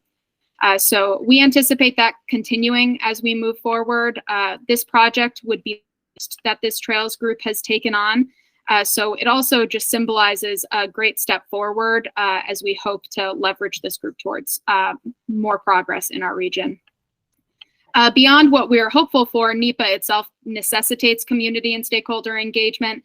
So by the legal standards, that will continue to be a part of this process. In terms of what we're looking for from the state, certainly we would appreciate the state's help in convening partners for some of those further discussions. The ZRC has taken on that role in the past, but we also see enormous benefit in bringing the state in to have some of those difficult conversations around camping and around the impacts of enhanced infrastructure. And a lot of that, and the reason we think it would be useful, is rooted in the state's experiences with similar situations like that across the area. Beyond that, applying for grants and then managing certain elements of this project. One thing that I mentioned briefly earlier, the ZRC is a non-legal entity, not an illegal entity, but a non-legal entity. We're not legally established, so we're not able to hold funds or hire contractors ourselves. We do that through interlocal contracts when necessary, but having the state involved would also very much facilitate that process rather than having to corral a handful of community partners in the way we typically do. Here's the proposed budget that we shared as part of this project. So this first page here is for the NEPA environmental assessment. This estimate was based on conversations that we had with the BLM, particularly they're mentioning that there will be a class 3 evaluation for archaeology as part of that work. So this would cover both ostensibly the trail and the trailhead. And that total comes out at just about $107,000. And then next, this is for the physical trailhead infrastructure, again, based on the estimates provided by the BLM. And they were using kind of similar examples in our region, and that total coming out to around $96,000. The total cost estimate for this project between NEPA and the trailhead infrastructure is about $203,000. I have included a range here in terms of anticipated share of the cost by applicant, because if the state does not fund this project in full, we certainly would like to apply for grants and would be happy to receive support in that. Even if the state proactively would like to help us apply for grants, especially toward the infrastructure, then we would be happy to do that. So again, including a range in here depending on the path that we choose to move forward with. For the prioritization checklist, essentially each element of this is checked off by this project, with the exception of addressing backlogged maintenance. The significant scope, anything occurring within the Zion region can be considered significant in scope. With the park receiving, again, nearly 5 million visitors annually, everything that we do within that corridor has an impact. The benefit to local Utah communities, as I mentioned, this can be a trickier spot to find, so it holds enormous value for the folks who moved here to enjoy the outdoors, who sometimes feel as if they've been boxed out of other locations within the community. So it's definitely a site that's heavily used by locals, and I think that's really backed up by the support that was shared for this project from local bike shop owners and the other folks sitting on our committee. It does directly address overcrowding and also underserved communities. Again, one of the reasons that it's so heavily utilized is because it's valuable for a very particular kind of contingent of mountain bikers and those who are looking for a special experience. We region-wide are looking for opportunities to disperse visitation in the Zion area. So again, this is a great first step for our Trails Committee in that direction. Cross-jurisdictional, it takes place entirely on BLM property, but again, very closely abuts Zion National Park. And beyond that, has an impact on the towns of Virgin and Rock.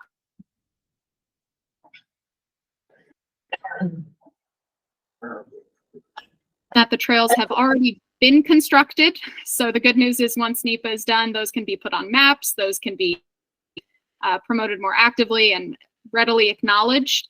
And then the infrastructure itself, again, potentially could be shovel-ready down the line. And then finally, the OAC strategic plan alignment. We are in alignment with each of those goals as well.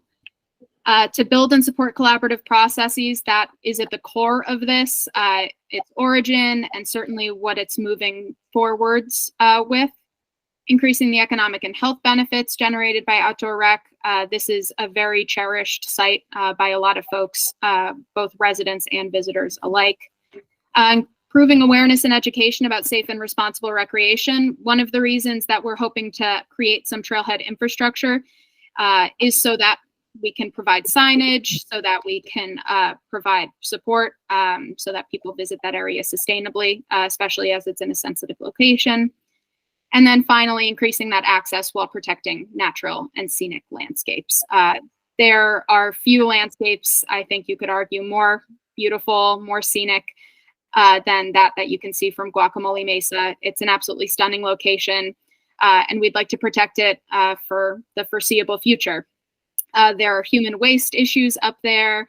There are parking issues up there.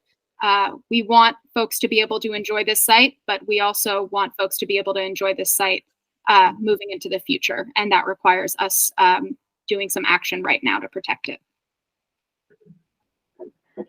All right.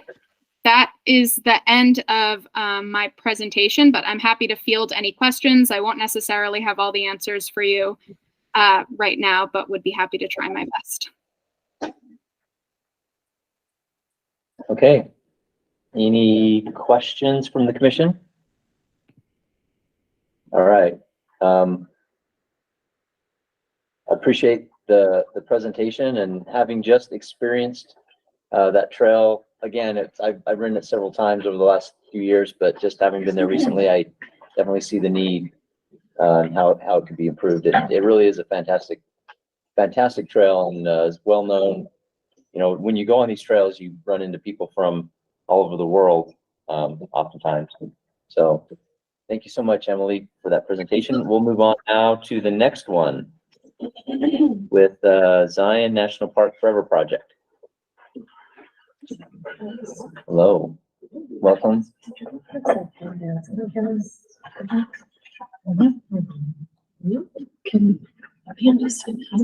Yeah, and I'm going to be moving out. So right up Just so we like throw our like love symbols for you guys. Okay, where my gets hit. Thank you. And we're getting toward the end of our meeting, so those of you that are at the end, Kelly, you're going to get squeezed on time. So We do have the room for another hour. okay, so yeah, just to respect everybody's time, we're going to try and just kind of try to keep things to the allotted time.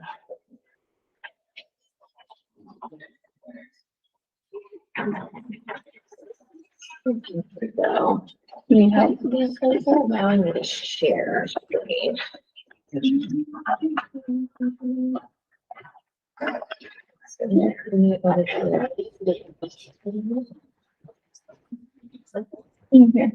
I'll make you a cup.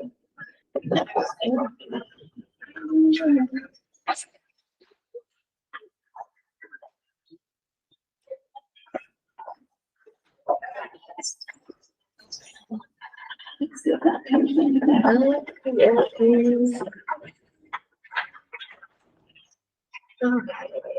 That's what I guess.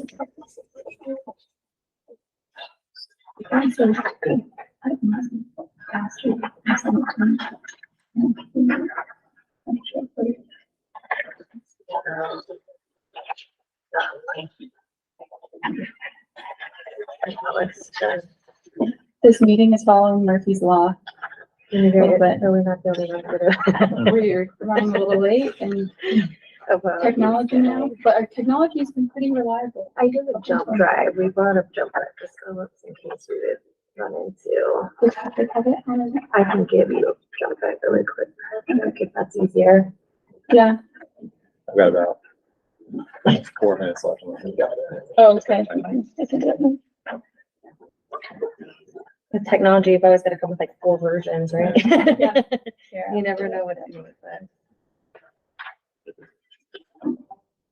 I know that might get a little jumbled as far as like swapping slides, so I apologize if that makes it. Well, we can yeah. If you want the info.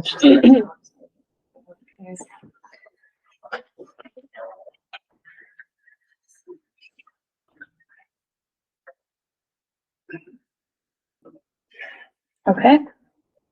It will not open. Let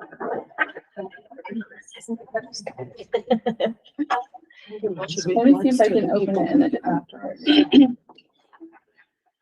Oh, yeah. If I upload it to Google Drive, it should open.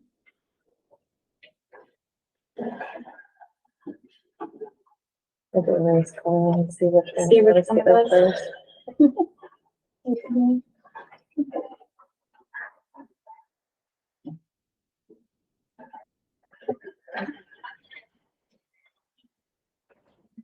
All right, so this is looking a little more promising. It's loading now. You guys are using. Yeah. All right, Carly, thanks for letting us. Okay. That work? Yay. Okay, there we go. Well, hello. Well, I'm Natalie Britt. I'm very fortunate to be the president and CEO of the Zion Forever Project. I'm joined by Stephani, Lyon, our director of development, and with the park's acting deputy superintendent, Amanda Rowland, who also serves as the Forever Project's liaison. So, and we're just not here really representing ourselves. We are actually representing a collaborative of individuals who've been dedicated to the Zion National Park Discovery Center probably for over a decade, and they come from varying industries and sectors, And I would say their commitment to community is truly unparalleled. And I just want to thank the commission for the opportunity to share our story about this incredible initiative and to represent Southwestern Utah today. Really from the beginning, to kind of give you guys a little bit of a background, 30 years ago, Zion National Park recognized a lot of the things that we're seeing today. They anticipated the increased visitation. They understood that there'd be a compelling need to continue to improve and provide compelling, exceptional visitor experiences. They recognized on the eastern boundary of the park, there was a unique opportunity to address some of these complex issues by developing and installing a brand new visitor center. What they also recognized was that there was no physical place within the boundary of the park to create this. So from the start, they knew it would have to be a public-private partnership. And we were really blessed that there was a landowner on that side of the park that said, hey, you know what? I have land there. Generations of Utahns have benefited from the economic engine that is Zion National Park, and that's, you know, we really want to find a solution to this, and we want to donate land and start working on this. So from day one, this has been led by locals. If you look at the map of where this project is, you can see that it's cross-jurisdictional by nature, working with BLM, the U.S. Forest Service, Zion National Park. The visitor center sits right there off of State Route 9, also surrounded by conservation easements. And this impacts 4 counties, the counties of Iron, Washington, Kane, and Garfield. And so all of these collaborators have been involved for a significant period of time. And so when you look at this, you have federal agencies, you have state and local government, the educational community, and the nonprofit sector. Everybody on here has contributed to this project, either hard cash donations, in-kind donations, or providing subject matter expertise. And I think one of the most important aspects of this initiative has been the ground truthing and work we've done with our Native partners. The Native tribes in this region have been intimately involved in making sure that we get it right, keeping us honest, allowing our team to get comfortable with having uncomfortable conversations, consistently recognizing that we don't know what we don't know, and leaning into that. And through that, we've been really able to develop something for this experiential corridor that we think is not just unique for the state, but we think is going to be a precedent-setting model for the country. Really, what's been beautiful about this is that it was really led first by a conservation vision. We know that the park leans into the Organic Act from the early 1900s. And so that commitment to conservation by the Park Service and by the Forever Project had to start there. And our landowners recognize that. You know, they recognize the prosperity they've enjoyed for generations due to Zion National Park, but they're also the keepers of this region. And they recognize, hey, you know, we have to get this right. So over 2,000 acres have already been conserved around the 18-acre campus and beyond, 300 that are about to come right back down. And really at its core, this initiative meets at the intersection of commerce and conservation. It's all about sustainable economic solutions. And I think what's beautiful about that is everybody on the eastern boundary of the park recognizes that growth is inevitable, but sustainable growth is imperative. And that's been sort of the leading factor in this. What people love about the greater Zion landscape are its scenic viewsheds. So we're compelled to protect and conserve those. We know that water is a precious resource, especially in southwestern Utah, and working with our local communities, we're working to conserve and protect critical watersheds and also wildlife. We know that wildlife migration corridors do not recognize the boundaries between public and private lands. And so by putting all that first, you start to realize the economic development. What's crucial here is this is a rendering of the East Zion Grand Lodge that will be about a mile west of the new visitor center. We've established a really unique model working in the collaborative efforts starting from day one that the lodge and other business owners are going to contribute up to 2% of gross revenue profits from their businesses to support the park and the sustainability of the visitor center, which will have a traditional interpretive retail site as well as a cafe.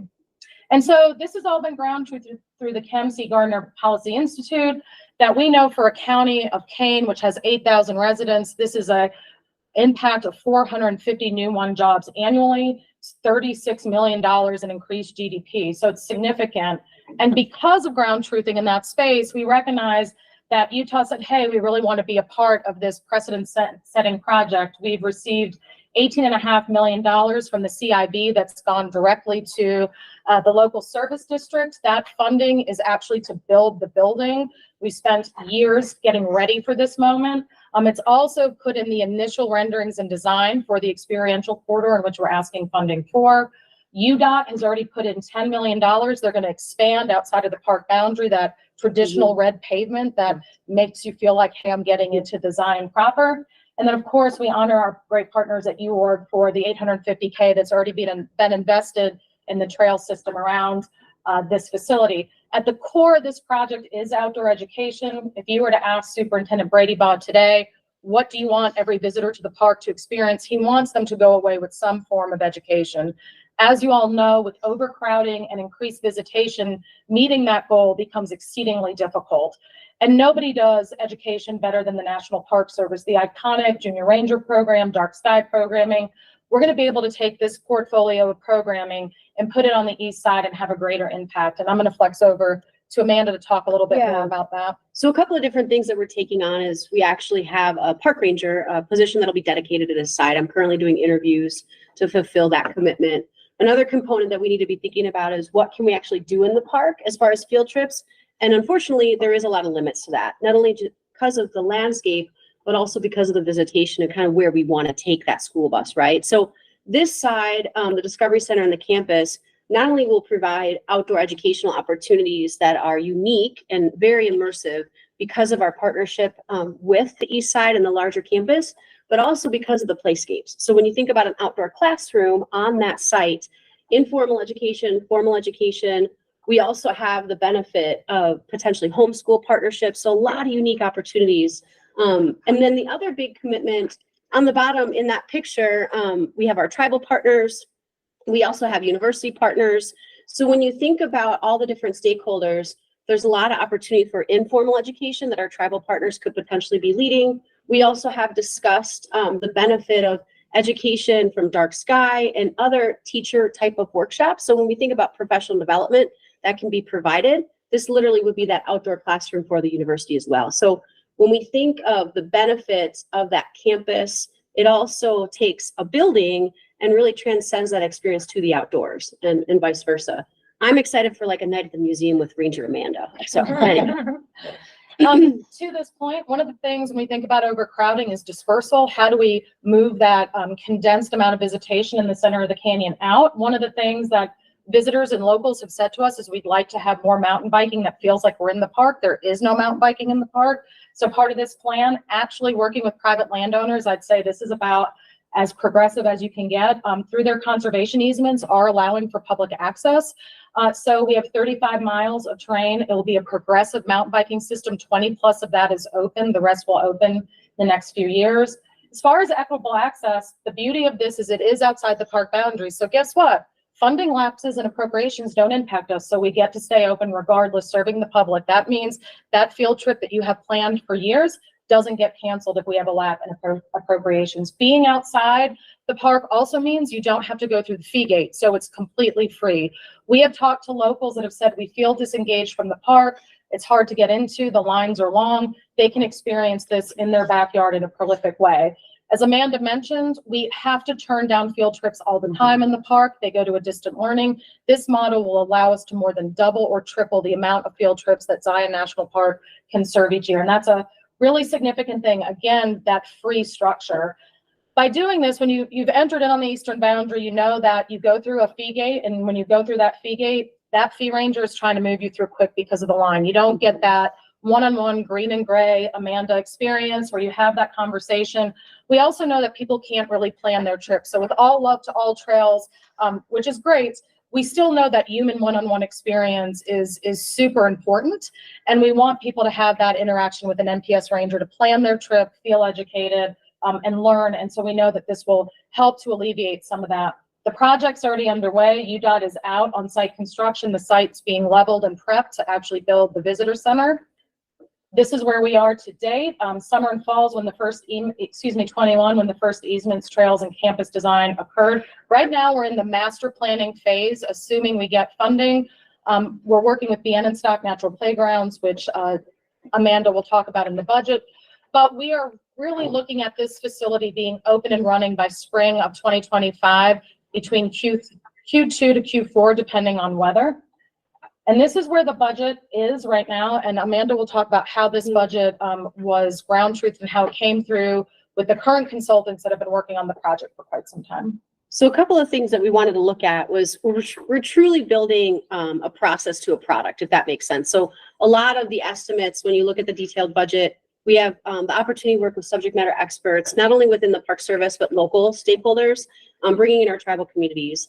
And so within the Park Service, we have Harper's Ferry Center, which is kind of our location that we work with for all interpretive media. So when you look at the square footage of the Discovery Center, not only for indoor exhibits, but also outdoor exhibits, Harper's Ferry Center has an estimate per square foot. So we worked with Harper's Ferry Center. We also ground truth these estimates based upon a current project at Joshua Tree National Park, where they worked with tribal partners and a visitor center in a different location. We also looked at Sonoran National Park as far as the larger conversation, again, of exhibits that were moderately complex. So indoor, outdoor exhibits, also wayside. So again, when you're walking on that path, what is the wayside? And there's an estimate for that too.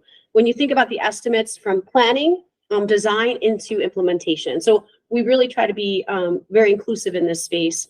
Another commitment that we wanted to really show was the commitment to take the phases into that next juncture. And so with Beat and Stock Natural Playscapes, we've got the schematic design. We also have the design that includes that tribal consultation. We have some original renderings at this point, but we're pulling together a work group with our tribal partners that's really critical to the process. And through that work group, we'll not only be reviewing those designs with these groups, but we're actually going to be moving into that next phase of the drawings, getting that feedback into fabrication, and then install. So that's all included in this package. Just very quickly, as we think about alleviating some of the congestion, we are working on a comprehensive master plan to move the shuttle system all the way to the eastern boundary of the park. So you have shuttle systems coming out of Springdale and of course on the east side. And the larger vision for this is an interconnected system that actually will be for the public and those that are working. We know to fill those 451 plus new jobs, we're going to have a better we're going to need public transportation, and that is under work now. So the way we look at this project is it has significant scope. It's obviously been ground truth in a pretty enormous way and has immense support from our local communities. We know that the park said 30 years ago this was a solution to address overcrowding. It was one tool in that toolbox. We know that this is an equitable experience because we're going to be bringing children from Title I schools from the region and from the state. We know that it's cross-jurisdictional because we've been involved with all the different stakeholders you've seen, and it's currently the ground is actually being dug right now. So we are shovel ready and ready to move forward. And we also know that one of the benefits on this is reducing pressure on what is a huge deferred maintenance list for the park right now. By moving out the public, we're not adding to that. And that's something that's really important to Amanda and the superintendent as well. So being thoughtful over time, we have a video. We won't share it so that we can stay on schedule, but absolutely happy to answer. That was 11 minutes. So yeah. Any questions from commission members? I just want to make a comment. I know Pitt has expressed enthusiasm about all these projects, and I share that enthusiasm because we've just heard some great proposals today. I'm just going to say this one is a game changer in a different way than anything else that we've talked about in terms of the impact that it will have, the positive impact. If we look generations out, the way the public and private sectors have come together on this is mind-blowing. And I will second that. We won't get another opportunity like this anyplace else in the state with the way it's come together with the families that own the property, the Park Service, the communities. It's completely unique for sure. Yeah, I always say when we can get politicians from 4 different counties in the room to agree on anything, we are doing something right. Yeah. And seeing that kind of collaboration, breaking bread at Cordwood Restaurant, which is owned by the McClaws family, and seeing how this really does happen, and Vicki, you know this, around a table where there's chickens literally clucking around and grandchildren and generations, is a really unique experience that is uniquely, I think, Southwestern Utah. And it really is a beautiful and very unique thing. And I think, to your point, is precedent setting for the state and the country. And the uniqueness too is when you talk about seed collection site and having literally an intergenerational opportunity where they can collect seed plant to plant, learn about agriculture, learn about native plants, see a demonstration of how to make a Paiute willow basket, and then come back and potentially purchase that basket in the store. We really are providing a continuum in the state that we're setting a precedence, for that private-public partnership. So, thank you. Great, thanks so much. Thank you. Thank you guys. Yeah, Thanks for making. Yeah. I really enjoyed, let's see, we were there for the ribbon cutting of the trail Yeah. system and then, and the groundbreaking for the, yeah, so it's super exciting to see that project moving along now. Thank you. That's Thank you guys great. so much. Okay, Kelly, Yeah, thank you. you're up. Kelly, what You want me to movie kiss? stars have you hung out with this week? I feel like everyone I talk to is. I can't comment. Yeah, yeah. It's, we don't have clearance. Right. It's non-disclosures and Yeah, okay, lawsuit, okay. you know, so don't get me in trouble now. No, it's really great to be here with everyone right at the end of the day. Well, we should do Zion first. And, yeah, really appreciate our friends with Zion Forever and all the good work that's happening. There's a lot of really great and exciting momentum that's happening, especially in Kane County. And so I'm Kelly Stowell. I do economic development, film, and about a decade ago took on outdoor recreation projects in Kane County. And just want to say really appreciate all the support and assistance that we've received from the state over the years. It's been really valuable for all of our communities. And, you know, these projects, like I say, we build them for us, for the local community, and we let the visitors benefit from it. Well, And thank you. So, and we're going to try to give you a 2-for-1. And I know you've been over time, but our first project, it all fits together. We're trying to build a paved trail from Kanab to the east side of Zion. So that's the project in a nutshell. It's only 45 miles long. We need about $45 million. So I'm glad you're having this meeting right at Christmas time. And so we would love to have a Christmas present. But a couple of years ago, we got a grant from UDOT, and we were able to work with Sunrise Engineering, and I'm happy to have Aaron here from Sunrise. And they did a feasibility study for us. We're just finishing it, and that really lays the foundation for a robust backbone paved trail system. I think it fits right with the Red Emerald initiative, and you know, we want to be the poster child for using state funds efficiently and effectively. And Aaron, you want to run through some slides for us? Real quick, Carly, if you go to the next one too, just a real quick overview. You guys are all familiar with this part of the state. Kanab in the lower right-hand corner, and this active transportation plan that we're just completing now. I've been really amazed at all of the collaboration that's come together, and Zion Forever had all the slide with all the different pieces and parts. And so coming into this and looking at the planning and what it's taken to get these pieces and parts to come together has really been quite impressive. So this is the map that shows the parts of the project that we're trying to take on right now. So from the east side, where the visitor center and the trail that connects and goes towards Zion National Park, this would take from that connection point and start running east along Highway 89, run over to Mount Carmel Junction, and then from Mount Carmel Junction down to Kanab, and then north along Glendale, because obviously the overall goal for places like the Utah Trail Networks and other places is to try to interconnect the state. And so this is Kane County's version of let's get the ball rolling and try to get things working there. So the different colors on the map here represent the different phases. Now, one thing that we are running up against, and this is partly why we're here, when we bring all those pieces and parts together, the collaboration that's going to be required for this project is huge. We cross BLM lands, private lands, and a lot of both back and forth along the whole corridor. UDOT is the main glue that brings it all together, because those are already corridors that are there. But that's the part of this first project that we're talking about, is the NEPA and the design. So one of the holes that we see in getting these kinds of projects off the ground, these bigger projects and thinking outside the box kinds of projects, is that there's lots of funding available for the actual construction, but there's not as much available for the NEPA process to try to get things shovel ready is a little bit harder of a lift in some areas than others. So the hardest part on this section is that section when you leave East Zion, there's a wilderness study area on the south side of Highway 9, and we have to work through things with the BLM to work that out. Now, those conversations have already started. We think we have some solutions there, but obviously once those solutions are agreed upon, then the paperwork and the NEPA documentation itself has to be gone through. So that's the ask on this first project, is to go through and do the NEPA coordination on this part. So I think, Carly, we have more slides in here. If you'll just quickly go to skip to the timeline one. So this is a very optimistic timeline of how long it would take to do that NEPA coordination. One of the things that I've been impressed upon, and when the trails coordination happens in Kane County, the BLM comes to the trails coordination meetings. The BLM is actively helping to get lots of these projects done.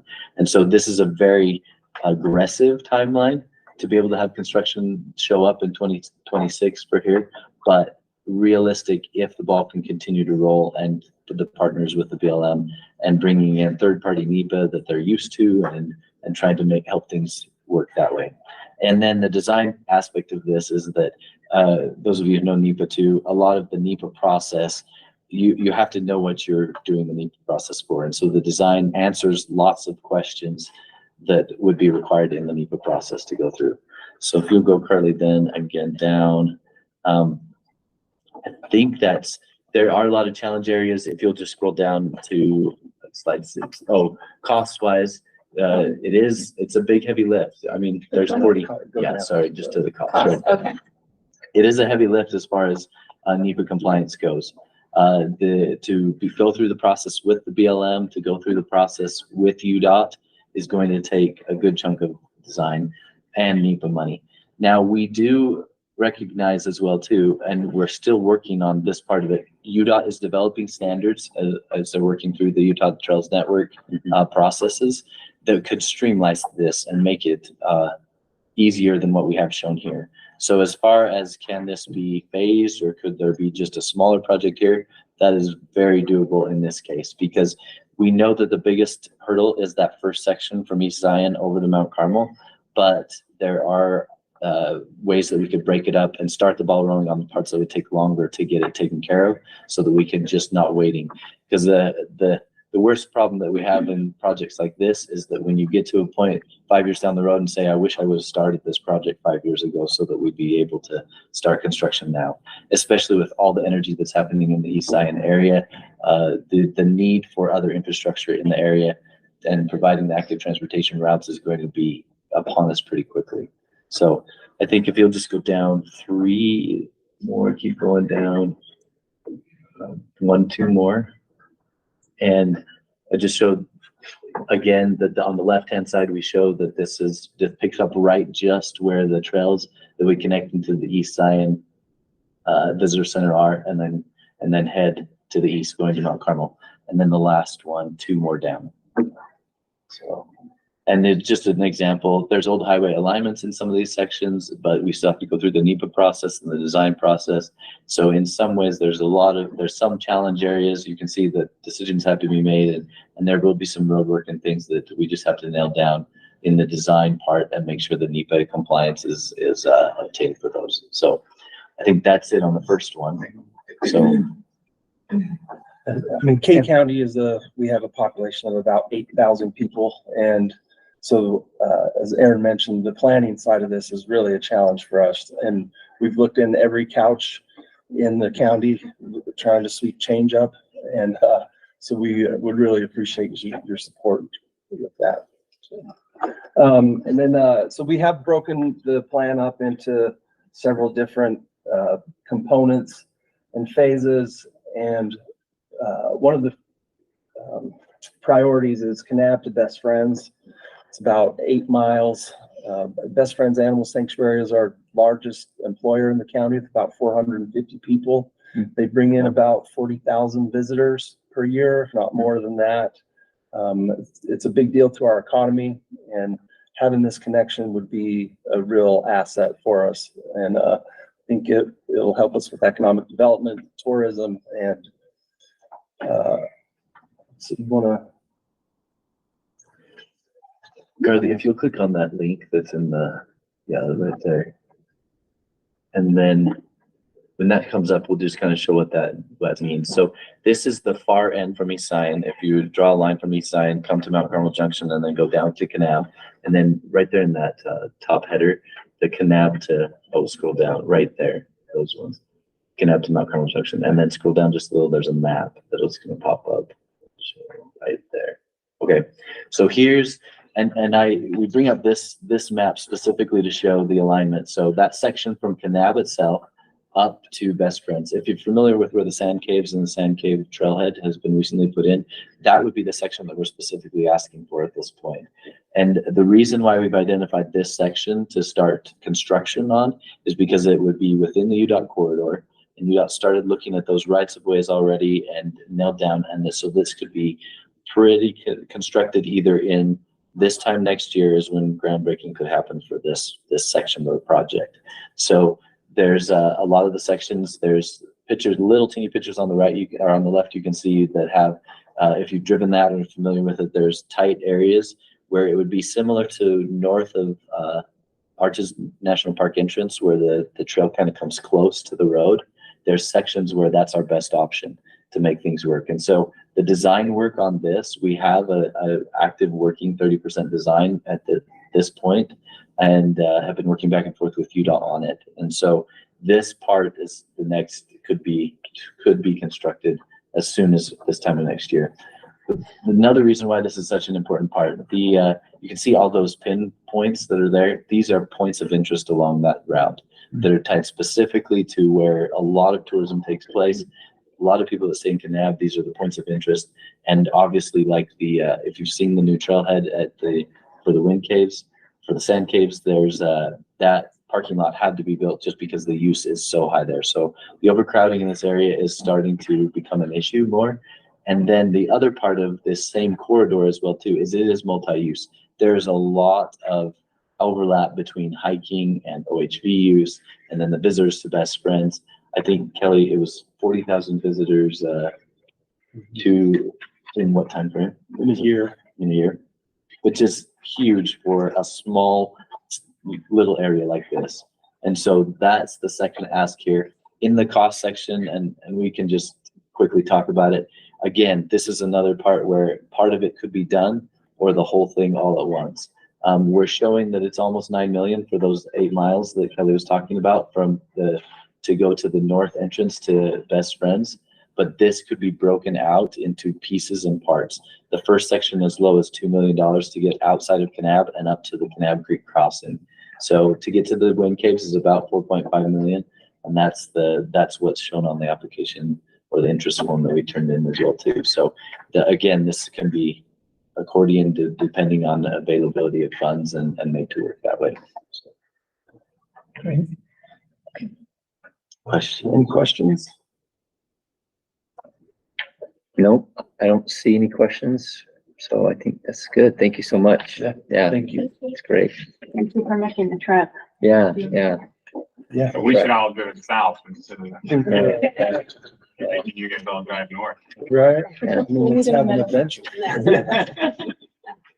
Right, so I think that's our last presentation for the day. We're a little bit over time, so thanks everyone for sticking around. I guess a longer meeting. A longer meeting next time? Longer. So do we have project presentations next time, or is it just discussions? Yeah, we have something next time. A few next time, Yeah, okay. the next time we'll be looking at, like land acquisition, some planning, and we have one construction. Okay. And Jeff, what's the deadline for appropriations? Do you know, like, when do we have to have a recommendation? Well, I think that in that January meeting, we're gonna have to have that kind of ironed out. And so I think we'll get some preparation ahead of time where we basically have everything on a list and we can discuss amongst ourselves. So come and so I'll work with you guys, but maybe make sure we have some materials ahead of time with the lists so that we can work off of that in the next meeting. It's going to be a little bit challenging for me because I think I'm going to probably be calling in from Ireland for that meeting, so it'll be late at night there. Yeah. I know we're all wanting to get out of here. I think it'd be really helpful, at least to me, if we could get perhaps some guidelines from the team before our next meeting on how all of these relate. We have the term shovel ready in some of our guidelines. And so where does that put NEPA review and that sort of thing? I just want to have a framework so we can be fair to everybody. And we're still in this invention process. And so guidance from the team would be really helpful. So you'll see that in many of the presentations, they had, Had it broken down. because we had sort of told them, these are the criteria that the commission is going to be looking at based off of the strategic plan. And so, but we haven't as a commission decided, how much weight that we're going to give, accessibility versus some other criteria, like shovel ready, infrastructure versus planning. I mean, that's something that really it's up to the commission members to decide for yourself which ones you feel, based on that criteria, but we might have other criteria in the back of their minds, like, well, we have a whole, do we want to heavily invest in projects in the northern part of the state versus the southern part of the state versus urban counties versus rural counties? Are we really looking at driving visitation versus protecting landscapes and particular sensitive areas? So all of those things, I think each individual commission member will have their own list of what they feel like is the most important, and we get to argue that out and make our case for, well, I think this project should be funded over this project. Maybe it's a bigger ask versus a smaller ask, or hey, this is a project that we could fund, but maybe not the entire ask. Let's only fund a portion of that. So it's going to be a lot of negotiation. So I think we'll need to develop that ahead of time, and we may even want to start thinking about that and even put out some ideas either ahead of the meeting or even following the meeting. It's going to be a little, we're kind of, our time frame is very compressed this year. Hopefully in future years we'll have a little bit more time to go through some of these projects, and we also don't have to spend all the money in the fund for this fiscal year as well. We don't have to spend all of it. We can say, well, here's what we're going to do, and then maybe save some of it for future years. Are we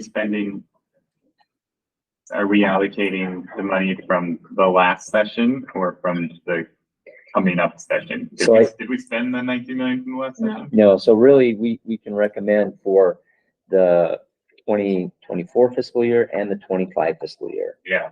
So it's 2 years worth of funding. It'd be awesome because then we don't have to do this again next fall. Fully, maybe. Well, next year it'll just be for the 25 fiscal year. Yeah. Oh, yeah, we'll have a lot.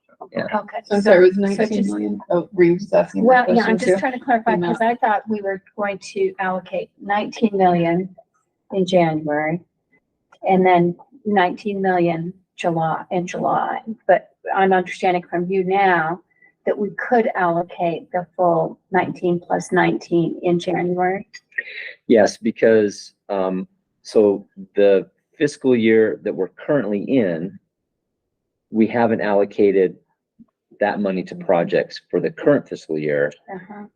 And then in addition to that, we'll be recommending what next year's fiscal allocation will be, because that's what the legislature is going to be considering in the session is next year's fiscal year budget. So we'll be recommending next year. So we can allocate 19 million and put in a suggestion that says in July, these other projects should be funded. Yeah. It really is two. We really are doing 2 fiscal years. So in 2025 general session, we'll be asking them to appropriate the money that will come in the 26 fiscal year, which will be that following July. It'd be so much easier if we just got on a normal fiscal year instead of July to July. Yeah. I'm not good at math and months. Right. Yeah. Yes, yeah, it'll be, Potentially, we've got a lot of money, at least we do, we do have a lot of money to recommend or fund now and recommend for come this summertime, which some of these projects might fit better into that timeline wise. They would, absolutely. It's probably in the neighborhood of 35 million, but I was just talking to our finance folks today. There has been some money lapsed back from some of the one time that was taken out from the 2022. So maybe it is more. possible that there might be more. I'm not promising anything, but yeah, see how it and shakes out. the 20 and any lapsed money from 22 plus 23, I think we know what those revenue numbers are pretty well. 24, the 24 fiscal numbers will be based off of the revenue projections. So it's at least 53% of the 1%. So okay. Exciting times. Yeah. Okay. Fantastic. All right. So I'll take one Motion to final adjourn. motion. That's it. All in favor, say aye. Aye. All right. Thank you. Relax. Yeah. yeah, let's